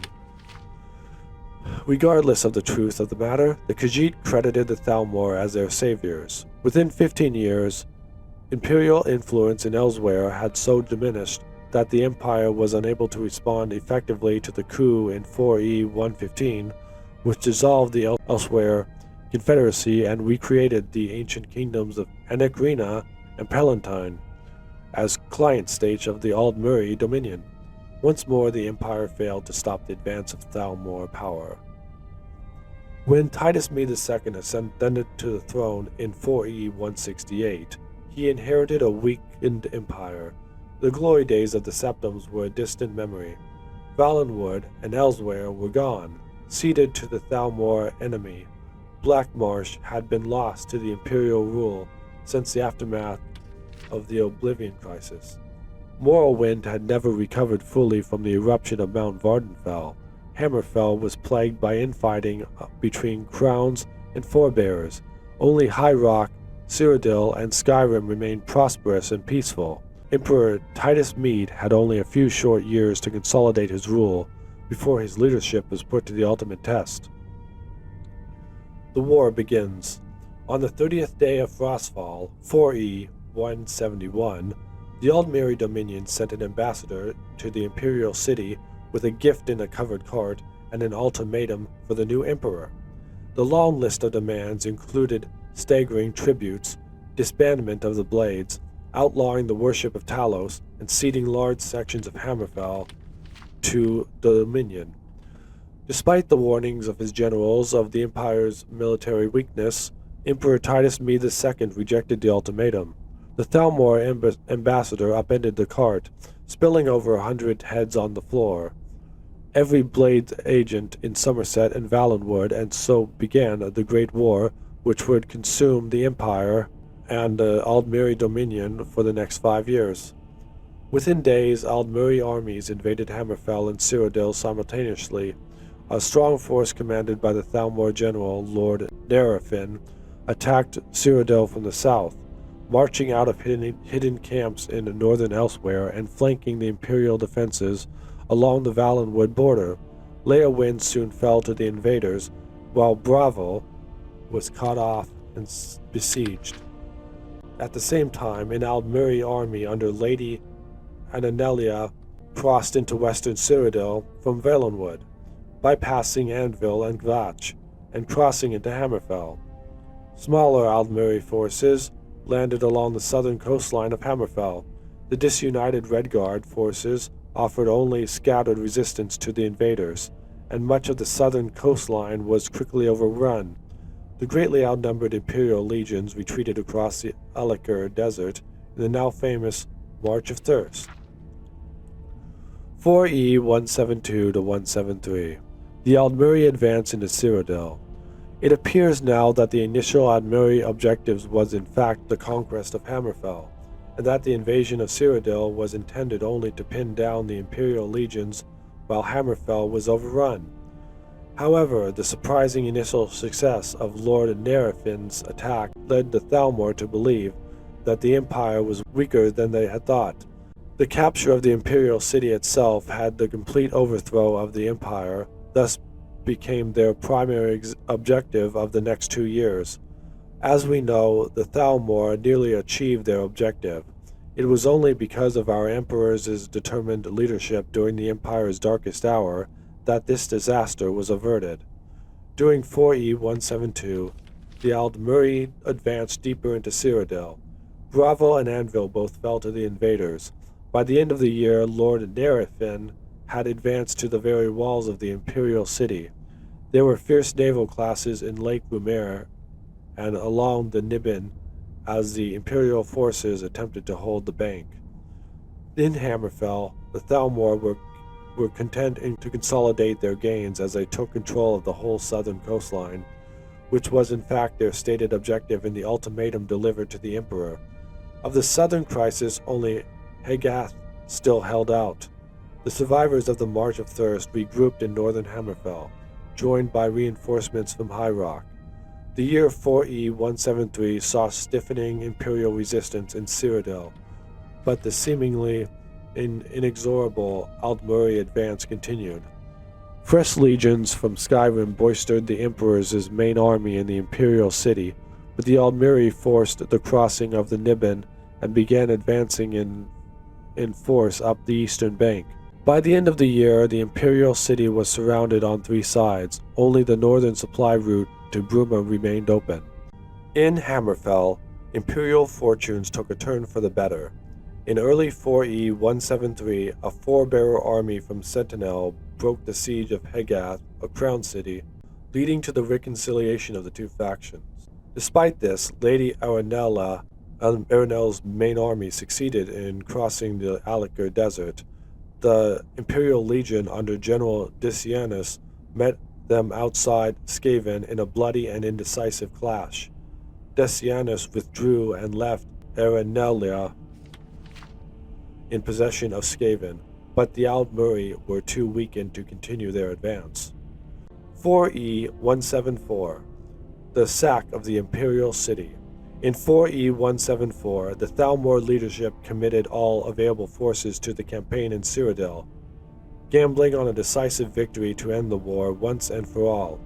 During the spring, Aldmeri reinforcements gathered in southern Cyrodiil, and on the 12th of Second Seed, they launched a massive assault on the Imperial city itself. One army drove north to completely surround the city, while Lord Nerafin's main force attacked the walls from the south, east, and west. The Emperor's decision to fight his way out of the city rather than make a last stand was a bold one. No general dared advise him to abandon the capital, but Titus II was proven right in the end. While the 8th Legion fought a desperate and doomed rearguard action on the walls of the city, Titus II broke out of the city to the north with his main army, smashing through the surrounding Aldmeri forces and linking up with reinforcements marching south from Skyrim under General Yona. Meanwhile, however, the capital fell to the invaders and the infamous sack of the Imperial city began. The Imperial palace was burned, the white gold tower itself looted, and all manner of atrocities carried out by the vengeful elves on the innocent populace. In Hammerfell, General Decianus was preparing to drive the Aldmeri back from Skaven when he was ordered to march for Cyrodiil. Unwilling to abandon Hammerfell completely, he allowed a great number of invalids to be discharged from the Legion before they marched east. These veterans formed the core of the army that eventually drove Lady Aranella's forces back across the Alikerd late in 174, taking heavy losses on their retreat from harassing attacks by the Alikerd warriors. 4E 175, the Battle of the Red Ring. During the winter of 4E 174 to 175, the Thalmor seemed to have believed that the war in Cyrodiil was all but over. They made several attempts to negotiate with Titus II. The Emperor encouraged them in their belief that he was preparing to surrender. Meanwhile, he gathered his forces to retake the imperial city. In what is now known as the Battle of the Red Ring, a battle that will serve as a model for imperial strategists for generations to come, Titus II divided his forces into three. One army with the legions from Hammerfell under General Decianus was hidden in the Colovian highlands near Coral. The Aldmuri were aware of that he was no longer in Hammerfell, possibly because the imperial veterans Decianus had left behind led Lady Aranella to believe that she still faced an imperial army. The second army, largely of Nord legions under General Jolna, took up positions near Shadenhall. The main army was commanded by the Emperor himself, and would undertake the main assault of the imperial city from the north. On the 30th of Rains's hand, the bloody Battle of the Red Ring began as General Decianus swept down on the city from the west. While General Jonah's legionnaires drove south along the Red Ring Road in a two-day assault, Jonah's armies crossed the Niben and advanced west, attempting to link up with Decianus's legions and thus surround the imperial city. Lord Nerafin was taken by surprise by Decianus's assault, but Jonah's troops faced bitter resistance as the Aldmuri counterattacked from Bravel and Skingrad. The heroic Nord legionnaires held firm, however, beating off the piecemeal Aldmuri attacks. By the fifth day of the battle, the Aldmuri army in the imperial city was surrounded.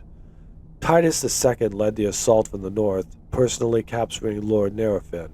It was rumored the emperor wielded the famed sword Goldbrand, although this has never been officially confirmed by the imperial government. An attempt by the Aldmuri to break out of the city to the south was blocked by the unbreakable shield wall of General Jonah's battered legions. In the end, the main Aldmuri army in Cyrodiil was completely destroyed. The emperor's decision to withdraw from the imperial city in 4E 174 was bloodily vindicated. Lord Nerafin was kept alive 33 days, hanged from the White Gold Tower. It is not recorded where his body was buried, if it was buried at all. One source claimed he was carried off by a winged Daedra on the 34th day. The White Gold Concordant and the end of the war. Although victorious, the imperial armies were in no shape to continue the war.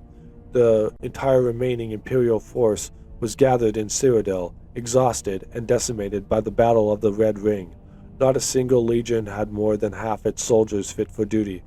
2 legions had been effectively annihilated, not counting the loss of the 8th during the retreat from the imperial city the previous year.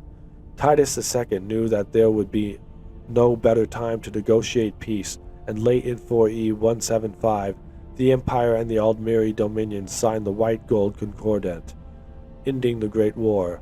The terms were harsh, but Titus II believed that it was necessary to secure peace and give the Empire a chance to regain its strength. The 2 most controversial terms of the Concordat were the banning of the worship of Talos and the cession of a large section of southern Hammerfell, most of what was already occupied by Aldmiri forces. Critics have pointed out that the Concordat is almost identical to the ultimatum the Emperor rejected 5 years earlier. However, there is a great difference between the agreement to such terms under the mere threat of war, and agreeing to them at the end of the long and destructive war.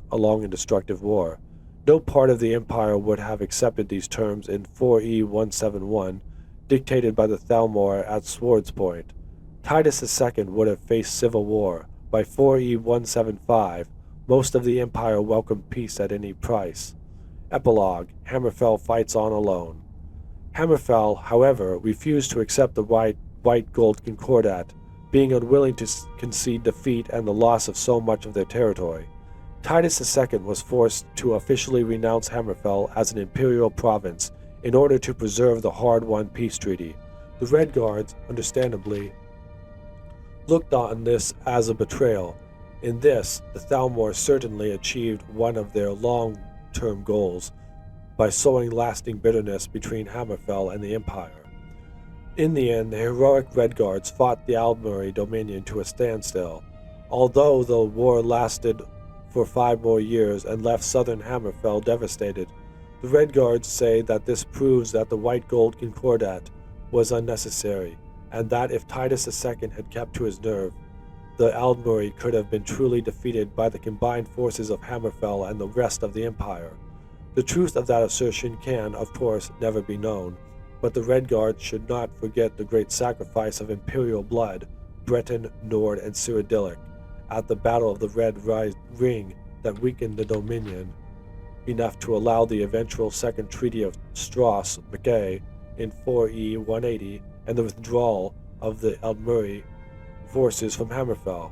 There can be no doubt that the current peace cannot last forever. The Thalmor take the long view, as is proved by the sequence of events leading up to the Great War. All those who value freedom over tyranny can only hope that before it is too late, Hammerfell and the Empire will be reconciled and stand united against the Thalmor threat. Otherwise, any hope to stem the tide of Thalmor rule over all of Tamriel is dimmed. And that's the long reading of that one. I'm going to read at least a couple more, and then probably it's time to sleep in a couple of hours. So let's go to the monomyth. The monomyth. In Mundus, conflict and disparity are what bring change, and change is the most sacred of the elven forces. Change is a force without focus or origin. Ognithur, Tahirite, order of the PSJJJJ, or Psi, I think that's what it's called. Simply put, the schism in the human Aldmeri worldview is the mortal's relationship to the divine. Humans take the humble path that they were created by the immortal forces, while the Aldmer claim descent from them. It doesn't seem like much, but it is a distinction that colors the rest of their diverging mythologies. All Tamrielic religions begin the same. Man or Mer, things begin with the dualism of Anu and his other. These twin forces go by many names: Anu Padome, Anuel Sithis, Ak-El, Setak Ak-El, is not. Anuel is the everlasting, ineffable light. Sithis is the corrupting, inexpressible action. In the middle is the gray maybe, Nirn in the alone effects. In most cultures, Anuel is honored for his part of the interplay that creates the world, and Sithis is held in highest esteem because he's the one that causes the reaction. Sithis is thus the original creator, an entity whose intrinsically caused change without design. Even the Hist acknowledge this being. Anuel is also perceived of as order, opposed to the Sithis chaos. Perhaps it is easier for mortals to envision change than perfect stasis, for often Anuel is relegated to the mythic background of Sithis' fancies. In Vokuden folktales, which are among the most vivid in the world, Setak is only referred to a handful of times as the Hum. He is a force so prevalent as to be not really there at all. In any case, from these two beings spring the Et Ada, or original spirits. To humans, these Et Ada are the gods and demons. To the Aldmer, the Aedra and Daedra, or the ancestors.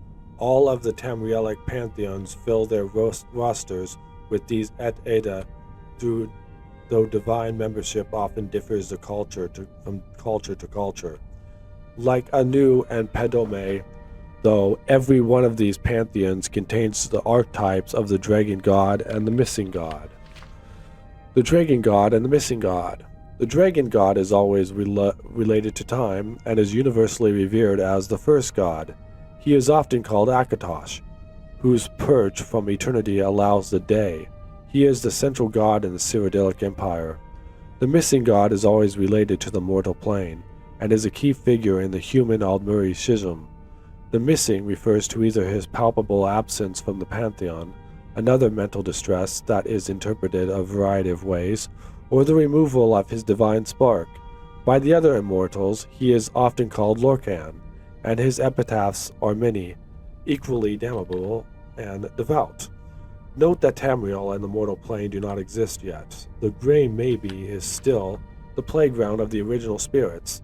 Some are more bound to Anuz's light, others to the unknowable void. Their constant flux and interplay increase their number, and their personalities take long to congeal. When Akatosh forms, time begins, and it becomes easier for some spirits to realize themselves as being with a past and a future. The strongest of the recognizable spirits, Crystalline, Mephalia, Arche, Fivri, Magnus, Reptga, etc., etc. Others remain as concepts, ideas, or emotions. One of the strongest of these, a barely formed urge that the others call Lorcan, details a plan to create Mundus, the mortal plane. Humans, with the exceptions of the Red Guards, see this act as a divine mercy, an enlightenment whereby lesser creatures can reach immortality. Aldmer, with the exceptions of the Dark Elves, see this act as a cruel deception, a trick that sundered their connection to the spirit plane. The myth of Arubis, subtitled The Sigic Compensation, Mythic Arubis, or Arbis, was an attempt by Artaeum apologists to explain the basis of the Altmeri religion to Uriel V in the early, glorious part of his reign. It quietly avoided any blame or bias against the Lorcam concept, which was still held in esteem by the Cyrodiils as Caesar, the missing sibling of the divines. Despite this, the Sigici still give a nice summary of the elder views, and it will serve as our purpose here. This version comes from the archives of the Imperial Seminary from the handwritten notes of an unknown scribe. Mythic Arubis exists and has existed from time without measure as a fanciful, unnatural realm. Arbis is used to connote the imperceptible penumbra, the gray center between the is not of Anu and Padome. It contains the multitude realms from Aetherius and Oblivion, as well as other less structured forms. The magical beings of mythic Arbis live for a long time and have complex narrative lives, creating the patterns of myth. These are spirits made from bits of the immortal polarity. The first of these was Akatosh, the time dragon, whose formation made it easier for other spirits to structure themselves. Gods and demons reform and procreate. Finally, the magical beings of mythic Arbis told the ultimate story, that of their own death. For some, this was an artistic transfiguration into the concrete, non-magical substance of the world. For others, this was a war in which all were slain, their bodies becoming the substance of the world. For yet others, this was a romantic marriage and parenthood, with the parent spirits naturally having to die and give way to the succeeding mortal races. The agent of this communal decision was Lorcan, whom most early myths vilify as a trickster or deceiver. More sympathetic versions of this story point out Lorcan as being the reason the mortal plane exists at all.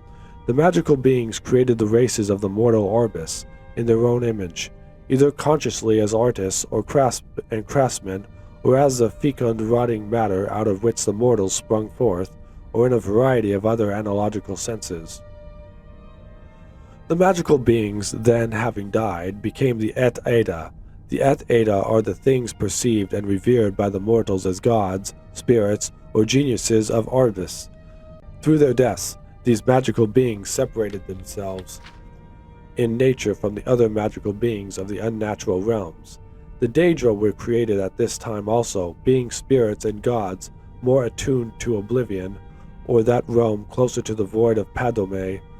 This act is the dawn of the mythic Merethic era. It has been perceived by the earliest mortals many different ways, either as a joyous second creation, or, especially by the elves, as a painful fracturing from the divine. The originator of the event is always Lorcan. Lorcan.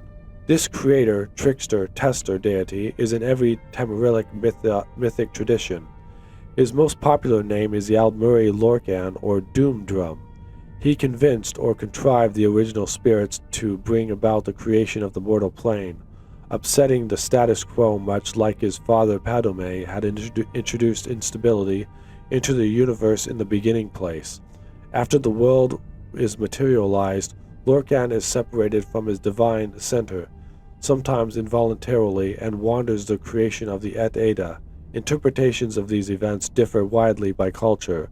Below are some of the better known. Rakuden, Setakal, the Worldskin. Setak was first serpent. The snake who came before, and all the worlds to come rested in the glitter of its scales. But it was so big that there was none but, and thus it was coiled around and around itself, and the worlds to come slid across each other, but none had room to breathe or even be, and so the worlds called to something to save them, to let them out, but of course there was nothing outside the first serpent, so aid had to come from inside it. This was Akel, the hungry stomach. Akel made itself known, and Setak could only think about what it was, and it was the best hunger, so it ate and ate. Soon there was enough room to live in the worlds, and things began.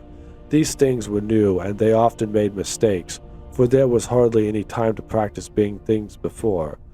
So most things ended quickly, or were not good, or gave up on themselves. Some things were about to start, but they were eaten up as Setak got to that part of its body. This was a violent time. Pretty soon Akel caused Setak to bite its own heart, and that was the end. The hunger, though, refused to stop, even in death, and so the first serpent shed its skin to begin anew. As the old world died, Setakel began, and when things realized this pattern, so did they realize what their part in it was. They began to take names, like Ruptga and Tuhaka, and they strode about looking for their kin. As Setakal ate itself over and over, the strongest spirits learned to bypass the cycle by moving at strange angles. They called this process the walkabout, a way of striding between the worldskins. Ruptga was so big that he was able to place the stars in the sky so that weaker spirits might find their way easier. This practice became so easy for the spirits that it became a place called the Far Shores, a time of waiting until the next skin. Ruptga was able to sire many children through the cycles, so he became known as the Tall Papa. He continued to place stars to map out the void for others, but after so many cycles there were almost too many spirits to help out. He made himself a helper from the detritus of past skins, and this was Sep, or Second Serpent. Sep had much of the hungry stomach still left in him, multiple hungers from multiple skins. He was so hungry he could not think straight. Sometimes he would just eat the spirits he was supposed to help, but Tall Papa would always reach in and take them back out. Finally, tired of helping Tall Papa, Sep went and gathered the rest of the old skins and balled them up, tricking spirits to help him, promising them this was how you reached the new world, by making one out of the old. These spirits loved this way of living, as it was easier, no more jumping from place to place. Many spirits joined in, believing this was good thinking. Tall Papa just shook his head. Pretty soon the spirits on the skin ball started to die, because they were very far from the real world of Setakal, and they found that it was too far to jump into the far shores now. The spirits that were left pleaded with Tall Papa to take them back, but Grim Ruptga would not, and he told the spirits that they must learn new ways to follow the stars to the far shores now. If they could not, then they must live on through their children, which was not the same as before. Sep, however, needed more punishment, and so Tall Papa squished the snake with a big stick. The hunger fell out of Seps's dead mouth, and was the only thing left of the second serpent. While the rest of the new world was allowed to strive back to godhood, Sep could only slink around in a dead skin or swim about in the sky, a hungry void that jealously tried to eat the stars. Cyrodiilic Shizar's song. This was a new thing that Shizar described to the gods. Becoming mothers and fathers, being responsible, and making great sacrifices with no guarantee of success, but Shizar spoke beautifully to them, and moved them beyond mystery and tears. Thus the Aedra gave free birth to the world, the beasts and the beings, making these things from parts of themselves. This free birth was very painful, and afterwards the Aedra were no longer young, and strong and powerful as they had been from the beginning of days. Some Aedra were disappointed and bitter in their loss, and angry with Shizar and with all of creation, for they felt Shizar had lied and tricked them. These Aedra, the gods of the Aldmer, led by Ariel, were disgusted by their enfeebled selves and by what they had created. Everything is spoiled, for now, and for all time, and the most we can do is teach the elven races to suffer nobly, with dignity, and chastise ourselves for our folly, and avenge ourselves upon Shizar and his allies. Thus are the gods of the elves dark and brooding, and thus are the elves, ever dissatisfied with mortality, and always proud and stoic despite the harshness of this cruel and indifferent world. Other Aedra looked upon creation and were well pleased. These Aedra and the gods of men and beast folk, led by Akatosh, praised and cherished their wards, the mortal races. We have suffered and are diminished for all time, but the mortal world we have made is glorious, filling our hearts and spirits with hope. Let us teach the mortal races to live well, to cherish beauty and honor, and to love one another as we love them. Thus are the gods of men tender and patient, and thus are men and beast folk great in heart for joy or suffering, and ambitious far greater wisdom and a better world. Now when the Daedra lords heard Shizar, they mocked him and the other Aedra. Cut parts of ourselves off and lose them forever? That's stupid. You'll be sorry. We are far smarter than you, and we will create a new world out of ourselves. But we will not cut it off, or let it mock us, but we will make this world within ourselves, forever ours, and under our complete control. So the Daedra lords created the Daedric realms, and all the ranks of lesser Daedra, great and small, and for the most part the Daedra lords were very well pleased with this arrangement, for they always had worshippers and servants and playthings close to hand. But at the same time they sometimes looked with envy upon the mortal realms, for though mortals were foul and feeble and contemptible, their passions and ambitions were also far more surprising and entertaining than the antics of the lesser Daedra. Thus do the Daedra lords court and seduce certain amusing specimens of the mortal races, especially the passionate and powerful. It gives the Daedra lords special pleasure to steal away from Caesar and the Aedra, the greatest and most ambitious mortals. Not only are you fools to mutilate yourselves, quote the Daedra lords, but you cannot even keep the best pieces, which prefer the glory and power of the Daedra lords to the feeble vulgarity of the mush-minded Aedra. Ultimately, the heart of the world. Anu encompasses all things, so that he might know he created Anuiel, the soul and the soul of all things. Anuiel, as all souls, was given the self-reflection, and for this he needed to differentiate between his forms, attributes, and intellects. Thus was born Sithis, who was the sum of all limitations Anuiel would utilize to ponder himself. Anuiel, who was the soul of all things, therefore became many things, and this interplay was and is the Arubis. At first the Arubis was turbulent and confusing, as Anuiel's ruminations went on without design. Aspects of the Arubis then asked for a schedule to follow or procedures whereby they might enjoy themselves a little longer outside of perfect knowledge. So that he might know himself this way, too, Anu created Ariel, the soul of his soul. Ariel bled through the Arubis as a new force called time, With time, various aspects of the Orbis began to understand their natures and limitations. They took names like Magnus, or Mara, or Zen. One of these, Lorcan, was more of a limit than a nature, so he could never last long anywhere. As he entered every aspect of Anuiel, Lorcan would plant an idea that was almost wholly based on limitation. He outlined a plan to create a soul for the Arbus, a place where the aspects of aspects might even be allowed to self-reflect. He gained many followers, even Ariel, when told he would become the king of the New World, agreed to help Lorcan, so they created the Mundus, where their own aspects might live and become the Et Ada. But this was a trick, as Lorcan knew. This world contained more limitations than not, and was therefore hardly a thing in Anu at all.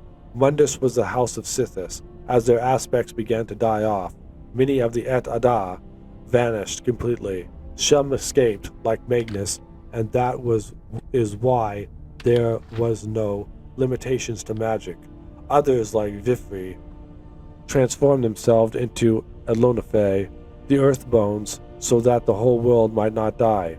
Some had to marry and make children just to last.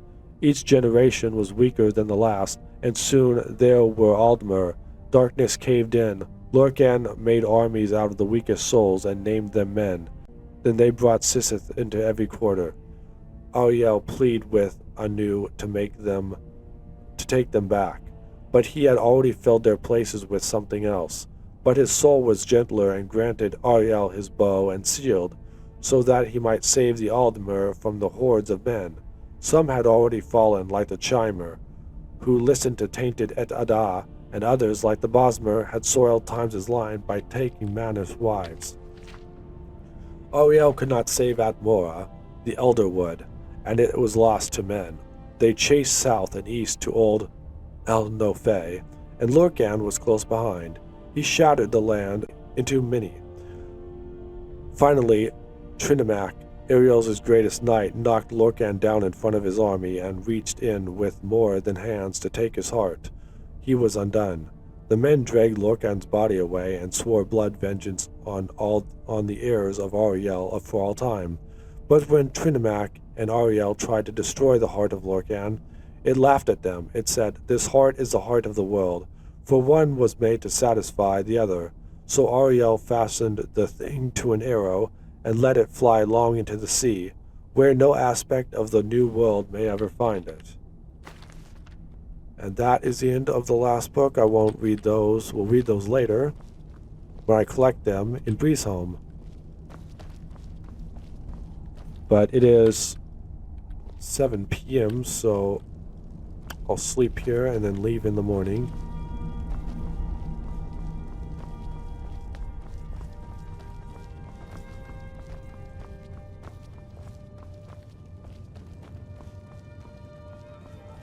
Just tour this place one more time. I'll be coming here later for the next set of tests. Once I get the Horn of Jurgen Windcaller, which I will do in a little bit.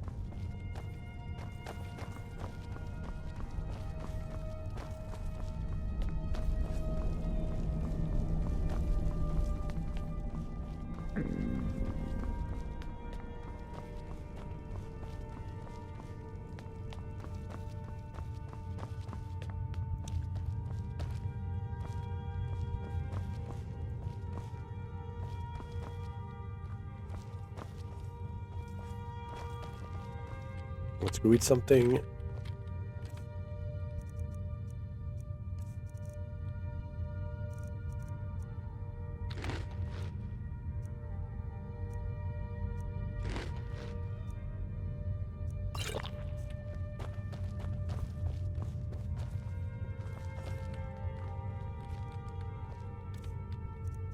Let's put down these books that I am done with.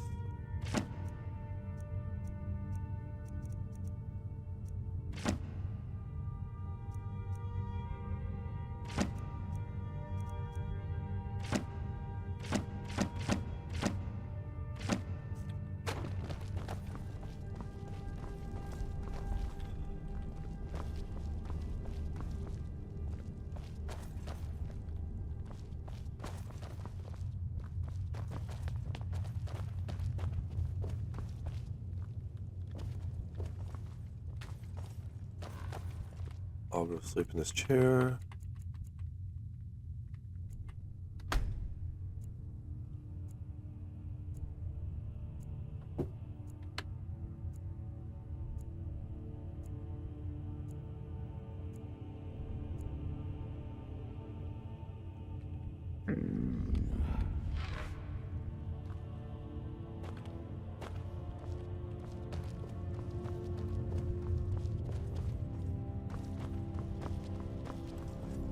Let's go eat.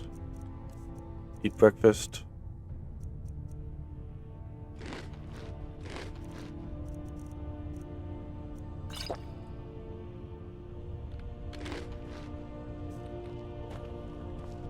Okay, now we're gonna head back to Whiterun and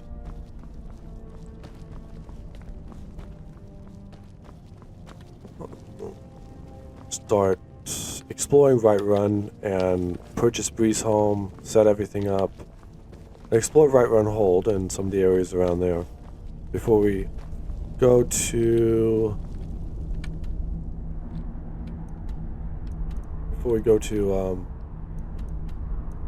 Morthal to retrieve the Horn of Jurgen Windcaller, which is what we'll do, is we'll just go up here, this road right here, to do it. Or what we might do is we might take this road up here and go this way, that's shorter, like right here, near Dawnstar. So, let's head out and see you back at Whiterun.